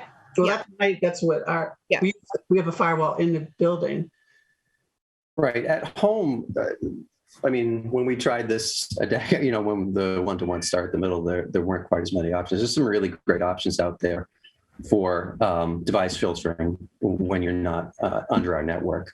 They're category blocking. So just like in the network, when all firewalls have to do a category approach to block like that, we will, accidentally block sites that teachers need. So you would create a whitelist along the way, and the same thing would likely happen if you filtered outside the house. You'd have a beginning a period where you'd probably end up accidentally blocking some sites that teachers wanted to use. So not a huge deal, though. If that's the route you want to go, the programs that are available are very slick, and they do a much better job, I think, than even a few years ago. So these are the discussions that have to be had, and what approach everyone is comfortable with. But I assume so here's my question. Currently, do you feel you have the ability to restrict application usage, either Yes. white or blacklist, or however you want to do it? Yes. Okay. So that, I would assume, comes to your current MDM system, right? Correct. And it's a very Mac specific one. And we've run a lot of tests on it. And surely we haven't done it in bulk yet because it hasn't been required, but it works very well. And then the other piece is not free. Correct. So Correct. that would probably be. If you're looking at, plus or minus 2,000 devices, middle and high, average $4 to $5. So you're looking at another 10 to 12 a year annual, depending on what you end up with. Well, plus the people power to do all the work. Sure. Yep. It's all part of it. So I would be in favor of moving on the application blockage and see how that goes. Do one thing at a time. That's just my 2 cents, and not trying to do everything at once, because I think then you kind of have what's going on? Yeah, it can be overwhelming if you hit it all at once, for sure. And get feedback on that, and then perhaps come to us, next year with your thoughts on doing the. I'm going to point out that we did tell Fatima that we were going to have a deeper conversation about how we want to move forward with her present. But absolutely. So then we can just revisit this, I don't think we're not making a specific decision tonight. I think we just, very good. And we just wanted to make sure that everybody had all the information that they need in order to have an informed decision. And I think, I think that, thank you, Peter, we are, thanks to your presentation. Thank you. Appreciate your time. For my sake, I'm not the expert in the room. Review the costs again. 4 to 5 was for An average of cost of $4 to $5 per device for content filtering. content So filtering, separate. and the other is more of an in-kind cost on Yeah, your. we already have the program where Cynthia was discussing about blocking specific applications. That's already on every device. It exists now, and there's no cost to that. Got it. Thank you. That's what I thought. Wanted to be sure. Do we need anything else from Peter to advise us going forward between now and the time we see Fatima? No. Good. Okay. Okay. Thank you. Yeah. Thank Peter, you, everybody. very much. Thank you. Thank you, Appreciate it. Krista. Thanks for your time. Thanks, Peter. Thank you. So we have one new order of business, and then we have a couple of votes. I just want to check in if there's a clamor for a 5-minute break, or if we plow forward.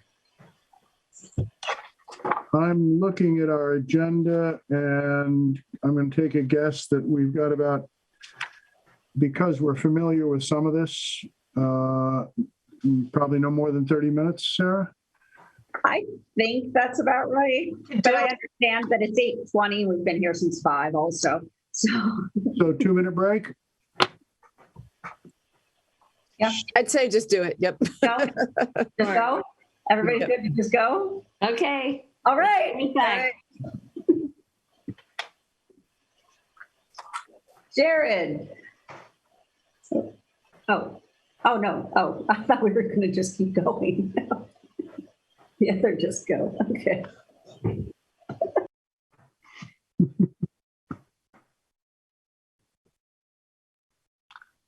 Did we take a vote? It looks like we're taking a 2-minute break by default. I'm gonna make an amendment.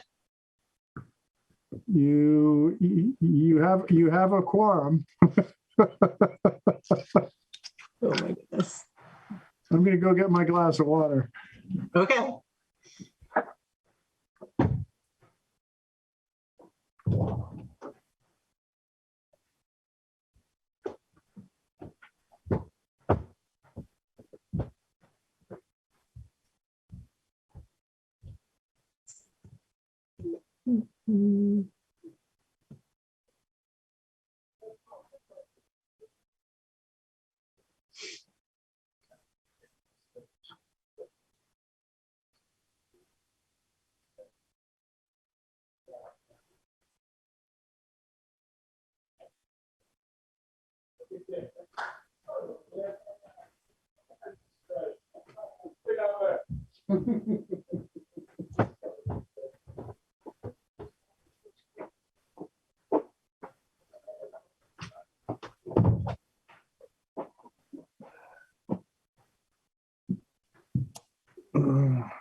One time I came back from a break and didn't remember that I had turned the volume down, and I couldn't figure out why you were taking so long to start.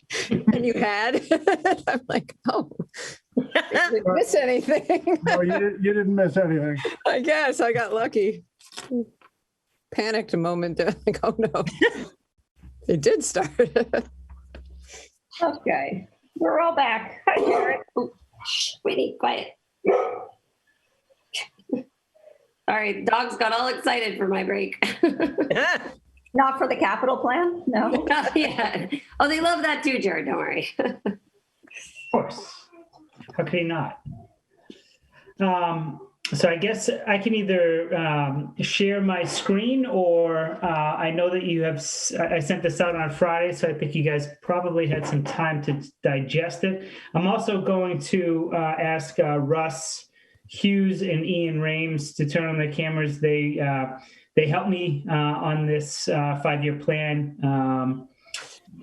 So this is what we did, is we really updated the memo back from around February 9th. We had a meeting with Gail as well last week to discuss their study that they did in 2018, 2019. So we came up with not necessarily the plan, we came up with a list of things in really no particular order. The first is the amenities building. That is something that that we just need to continue to keep on the radar.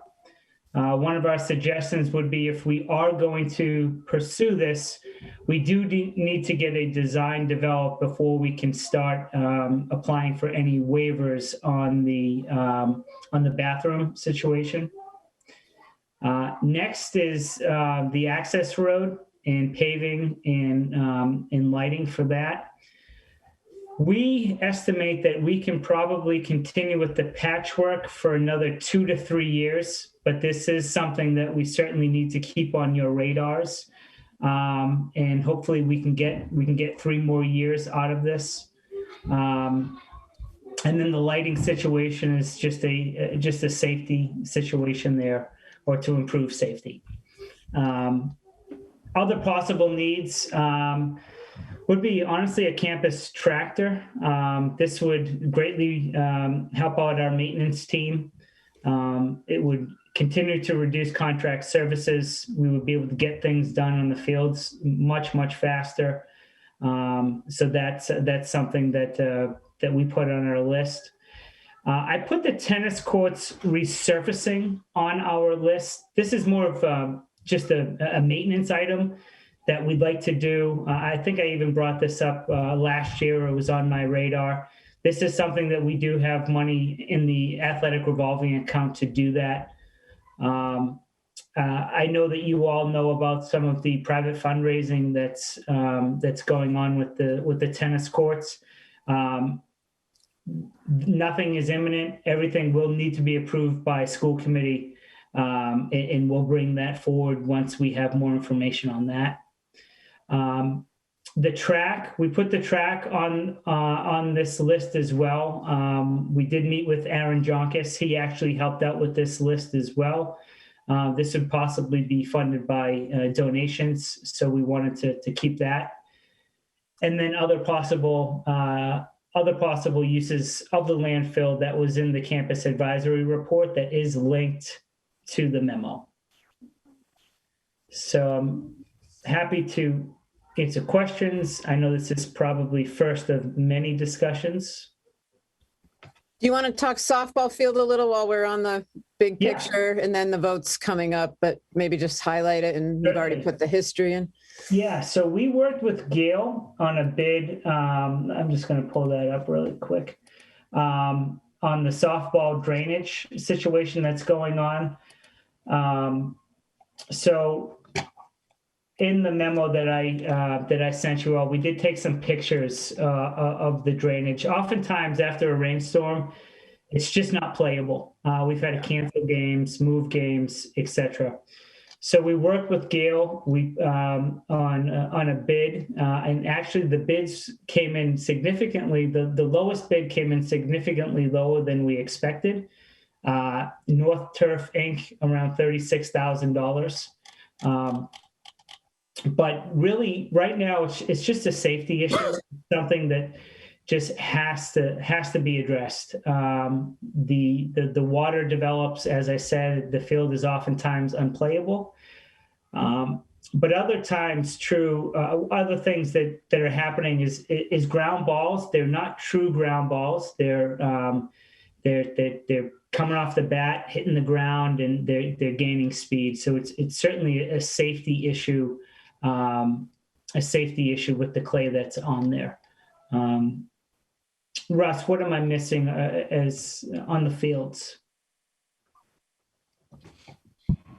No, I think you pretty much captured it all, Jared. It's just, the softball field, it's just, after this work is done, it's just going to be more just a maintenance issue of re-scarifying the field, and, they're replacing some of the clay with a type that's a little more permeable to help with the drainage. The issue going on now, it's more of like puddling and ponding. It's not like a drainage issue that you had to do a couple of years ago and put in a new drainage system, all the piping and things like that. So does that make sense? It does. If you did mention the drainage project that we did a few years ago. Can you speak a little bit on that? I know Ms. Rainey. Yeah, that was when I first came on board, and what was happening after a major rainstorm, the field was like flooding. So they had to trench and excavate and put in some drainage piping, to help the water just flow right through the field. So that was like a major drainage problem. What we have going on now is it's more like puddling after rainstorms. And it's also a grade issue. This project that they're going to be doing, they're going to re-slope the field so the water flows better and doesn't puddle and pond. I mean, right now, in order to get out there, after a rainstorm, they have to throw down a material. It's like a speedy dry, so they can use it. So this will eliminate that.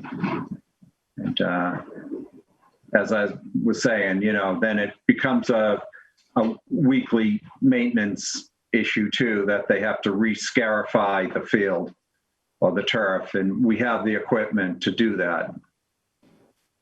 So.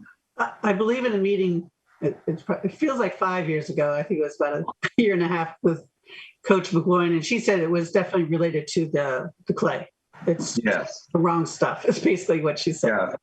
Yeah. So it's not it's a drainage issue because of the clay, not because of, and you said it was a little bit of a, retilting the field. But I think that's really important to do, obviously. But it's baseball and softball. Correct. Last week, the baseball teams were able to play on a gorgeous opening week, and the softball game got rescheduled because it was so wet. So I'm glad we've got this on the radar. It's a chronic spring issue every season. So the tennis courts and the baseball softball project are funded out of the revolving fund. There's a couple of things I don't see on the list. One big one, which is the turf field will need to be replaced. And that's a considerable expense. And we don't have anything stocked away for doing that. So not tonight, but I think we really need to start thinking about how we're going to figure this out, because we can't really, we'll have to rethink our fee structure, I think, because we have to figure out how to put some money away, because we can't charge any of the youth teams anything at all. And I don't think the revolving fund is going to be sufficient to handle that. We probably want to really hone in on the timeline for that and structure, and I can give a little history on what's been out. I'll give a little history, maybe make it another follow-up item so we keep it high on the radar. And what is athletic director John Gus think, what would he think the appropriate time that we might have to do this? I don't think you want to wait till it's just terrible. Correct. Let's plan ahead. So that's one thing. And then I do think I have to think there's going to be some needs inside the building in the next 5 years. That's my Russ, what do you think on it in terms of timeline for a new school needing to start having replacements? And obviously you're doing the maintenance as we go. Yeah, it's, there could be like flooring issues or, repainting and lifespan of the equipment is you're still good for another 15 years or so. That's good. For all your infrastructure equipment, HVAC and, but the flooring, I don't know if, I don't think there's a lot of carpeting in there, that's, a little bit. It has a short lifespan.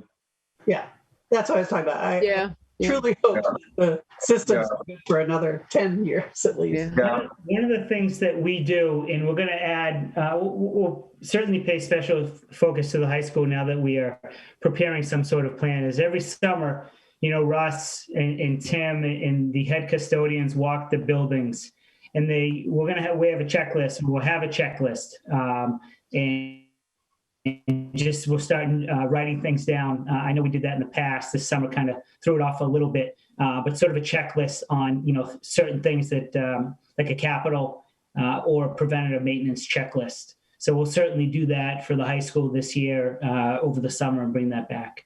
Great.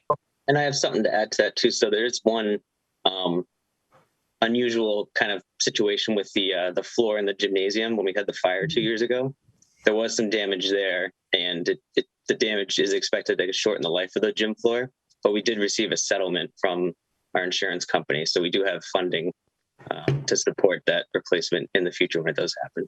So that was another thing I was going to ask about. Actually, it's a gym floor, so yeah. Good. So that, Ian, is in a restricted account for that purpose? Yep. Yeah, it's in a, we worked with our auditors. We set up an insurance reserve account. So it basically will sit there until the floor needs to be replaced. And we fared reasonably well, all things considered, as I recall. I think we did, yeah. The fact that we haven't had to replace it yet is, I think we did pretty well, so. I'm having flashbacks to the fire. Sorry. It's a different time. That was a different crisis. We were well supported by our insurance company and the company that came in and helped with all the cleanup. So I think we're in good shape. But the floor is a dangling piece. And perhaps they frown on fish tanks now. Yeah, I assure you, Concord Fire frowns on. It's pretty tight on our inspections these days. Well, I appreciate surfacing the turf fields, because I think that's going to be significant. Good point. We want to make sure we run a good clock on preparation for that, so it doesn't jam us up. Yeah. Quick comment and question, just back to Jared's original memo. I know this is. I was thinking it and then looked back and realized that this is exactly how he wrote it, which is the two biggest priorities pointed out here are amenities building and the access road. And I guess I just want to point out that those are things that we've been talking about my entire tenure here, which is now feeling a little long. So I just don't want those to get forgotten. And although I won't have much more say in this 5-year plan, I just want to kind of plant that seed that the amenities building and the paving and light of the ring road, they're long overdue. And we as a committee several times said, we need to do this, and then weren't able to. And we said, we need to do it. Right. So anyway, just that note. And then the question is on the amenities building. I know you just said, Jared, that we need to have a design created in order to go get the variance on the toilets. And that's been this, never ending chicken and egg cycle. But what is that? What ballpark are we talking to get a design done? in order to break that chicken and egg cycle. Right. We definitely talked about this. We were thinking about 50,000. I believe, Ian, that's the number we were throwing out there, correct? A high number, I hope. Yeah, that's high. 25 to 50. I hope. 25 to 50. Okay. Yeah. And these, I guess I said one question. Now I have two. My follow-up would be timing in all of this. I know you're bringing this to us just to kind of air it for the first time, which is much appreciated. But the follow-up would be, what is the timing on looking at these, and when are you looking for, kind of opinions and feedback and responses on this in order to be able to kind of put any of that to more than just conceptual planning, more than a list, but a plan. Yeah. I think, if we can continue to talk about this at the next 2 to 3 meetings, the reason I say that is because as I'm closing out the year, I have, especially at the high school, stated that I do believe there will be a surplus. And there's going to be some suggestions, but ultimately it's your decision what you want to do with that surplus, whether it's reducing assessments, and putting money into a stabilization account to be earmarked for, say, the repaving, etc. So I think if we can just continue to talk about this up until, mid-June, and start making decisions, but ultimately this is going to go into FY22, and we'll have discussions in September as well. I can't make a decision on the amenities building before then. And Dr. Hunter, feel free to. No, I think you're right. There's a short-term piece, and then there's a longer-term plan that we need to try to put some timelines to, and then strategize the approach. Heather's right. There's been, a lot of you know this, a lot of stops and starts on how to approach some of these, and there's not perfect answers. But yeah, I think we should have some follow-up conversations. Cynthia's right about the turf. We should get that on this list. And at minimum, there's no harm in sketching out a 5-year plan that has to evolve, and you revisit it every year and move. At least everything's on the radar. And I think that's a good place to get us back to. I'm glad we were able to sort of rebring to you where the last subcommittees had left off in 2018, so you can see what the identified priorities were. There's some there that might be up for discussion. The landfill's still this wide open space that we were really gung-ho to do something with and haven't been able to execute on that. And so there's a need for an ongoing discussion of the campus for sure. And then I'll just remind you, because it matters greatly, is you've got a bylaw impervious surface cap that is an ongoing discussion of how much of what you can do, not necessarily how much, because of that restriction. We're at something like 19% right now. And I believe we're at 18. I haven't looked at in a couple of years, but yeah, about 18. We're not quite to what the old building had we're over the 15, but we're not all the way to what the old building had for impervious surface. So we're sitting slightly in between. I will say we had just a small project CC at Play was going to fund for a shed a couple of years ago, and we couldn't get movement on getting back towards the amount that the old high school had just to put the shed down. So it's a big factor to consider. Jared. Impervious. Oh, sorry. Did somebody else? Go ahead, Heather. Okay, just the other big one here that our COVID reprieve on parking is about to. Yeah, I will not recommend parking to you in my tenure again. Okay. If you want to do it, that's fine, but it will not come from me. Okay. It's not gone well, and it stirs up an awful lot of stuff. And we did bring it to town meeting, and it didn't pass. And yeah. So just a comment about the tennis. I would strongly encourage any booster groups that if they ever think about fundraising to do anything to any of our facilities, they need to absolutely come to us first before they can start asking for money Yeah, they just a little clarity on that. The fundraising policy has them going through me and my delegates in the building. So they were talking with Aaron Jonkis. There wasn't totally clear communication there on what the scope of the project would be. They had permission to get started on fundraising, but not on what the outcome was going to be for. Aaron clarified with them after some erroneous things got published.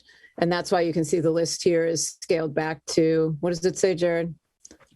It's much more minor than what initially had been projected.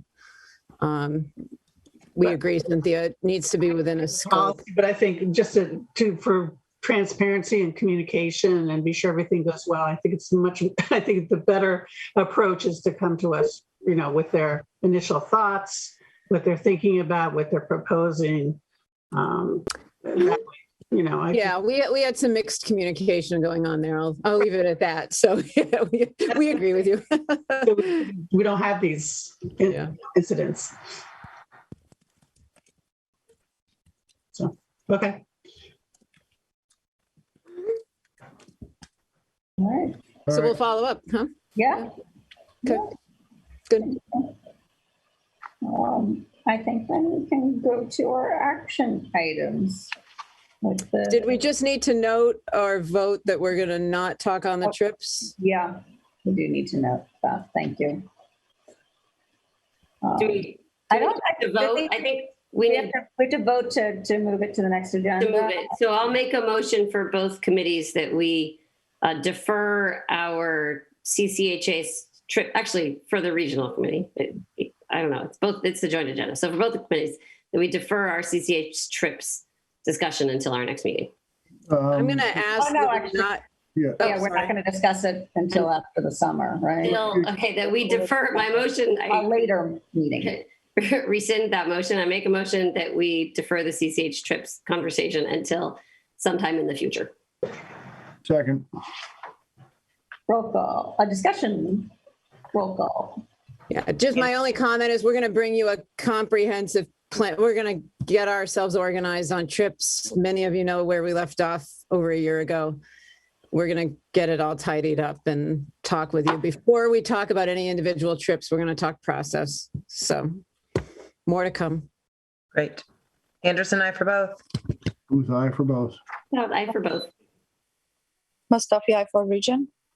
Rainey, aye for both. And Wilson for region. Okay. Action items. A vote to approve the CCHS softball upgrades. Is there a motion? I'll make a motion to vote to award the contract for field renovations to the low bidder North Turf, is it Tuft Inc.? Yeah. For an amount not to exceed $35,798. Second. Discussion? Any other questions? No. You good? Okay. Roll call. Anderson, aye for both, or for region. Booth, aye. Aye. Mustafi, aye for region. Rainey, aye. Wilson, aye. Okay. Great. And now we have a vote to approve CCHS exchange students. I will make a motion that the Concord Carlisle School Committee votes to approve 2 AFS exchange students, one from Japan and one from Germany, at CCHS for the upcoming school year, 2021-22. Second. Discussion? May I give a little bit of how we got here? So the policy's in flux, as you know, but we did, and we're working with it at the policy subcommittee level, but we didn't quite get to that at the last meeting. These requests came in and the agency needs answers so that these kids know if they have placements to come to. In between all of that, we had consulted with the lawyers as to what the school committee's role should be with this. They were very clear that you should be approving exchange students. I think the good news here is that AFS is very well established, and Mr. Mastrullo and I both have long histories of working with them, both in this district and in other districts, and they do most of that front end work. So we are taking care of English proficiency and some of those other items we've been talking about. All of this is obviously COVID dependent on travel and quarantine and all of those things that we can't quite predict how that will look. But clearly that is a factor. And we're just excited to think about having some of what makes our schools so exciting is the richness that kids from other countries bring. And we didn't want to miss the opportunity while it was in front of us. So thanks for your consideration. Lori, can you just, for my information here, perhaps others, tell us who are the party or who's the party or the parties who make application to us for this? Who are we responding to specifically? The AFS, and they've named a partner family. Thank you. Okay. Thanks. So just a roll call. Yep, roll call. Anderson, aye. Booth, aye. Out, aye. Mustafi, aye. Rainey, aye. Wilson, aye. Okay.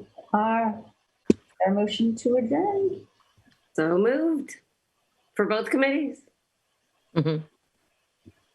I saw Alexa second it, I believe. No, that was, oh, did I? I'll second it. Sure. And I'll say aye for both. Booth, aye for both. Out, aye for both. Mustafi, aye for region. Rainey, aye for both. And Wilson for region. Thank you, everybody. Guys, have a good night. All right, well, thank you. See you next.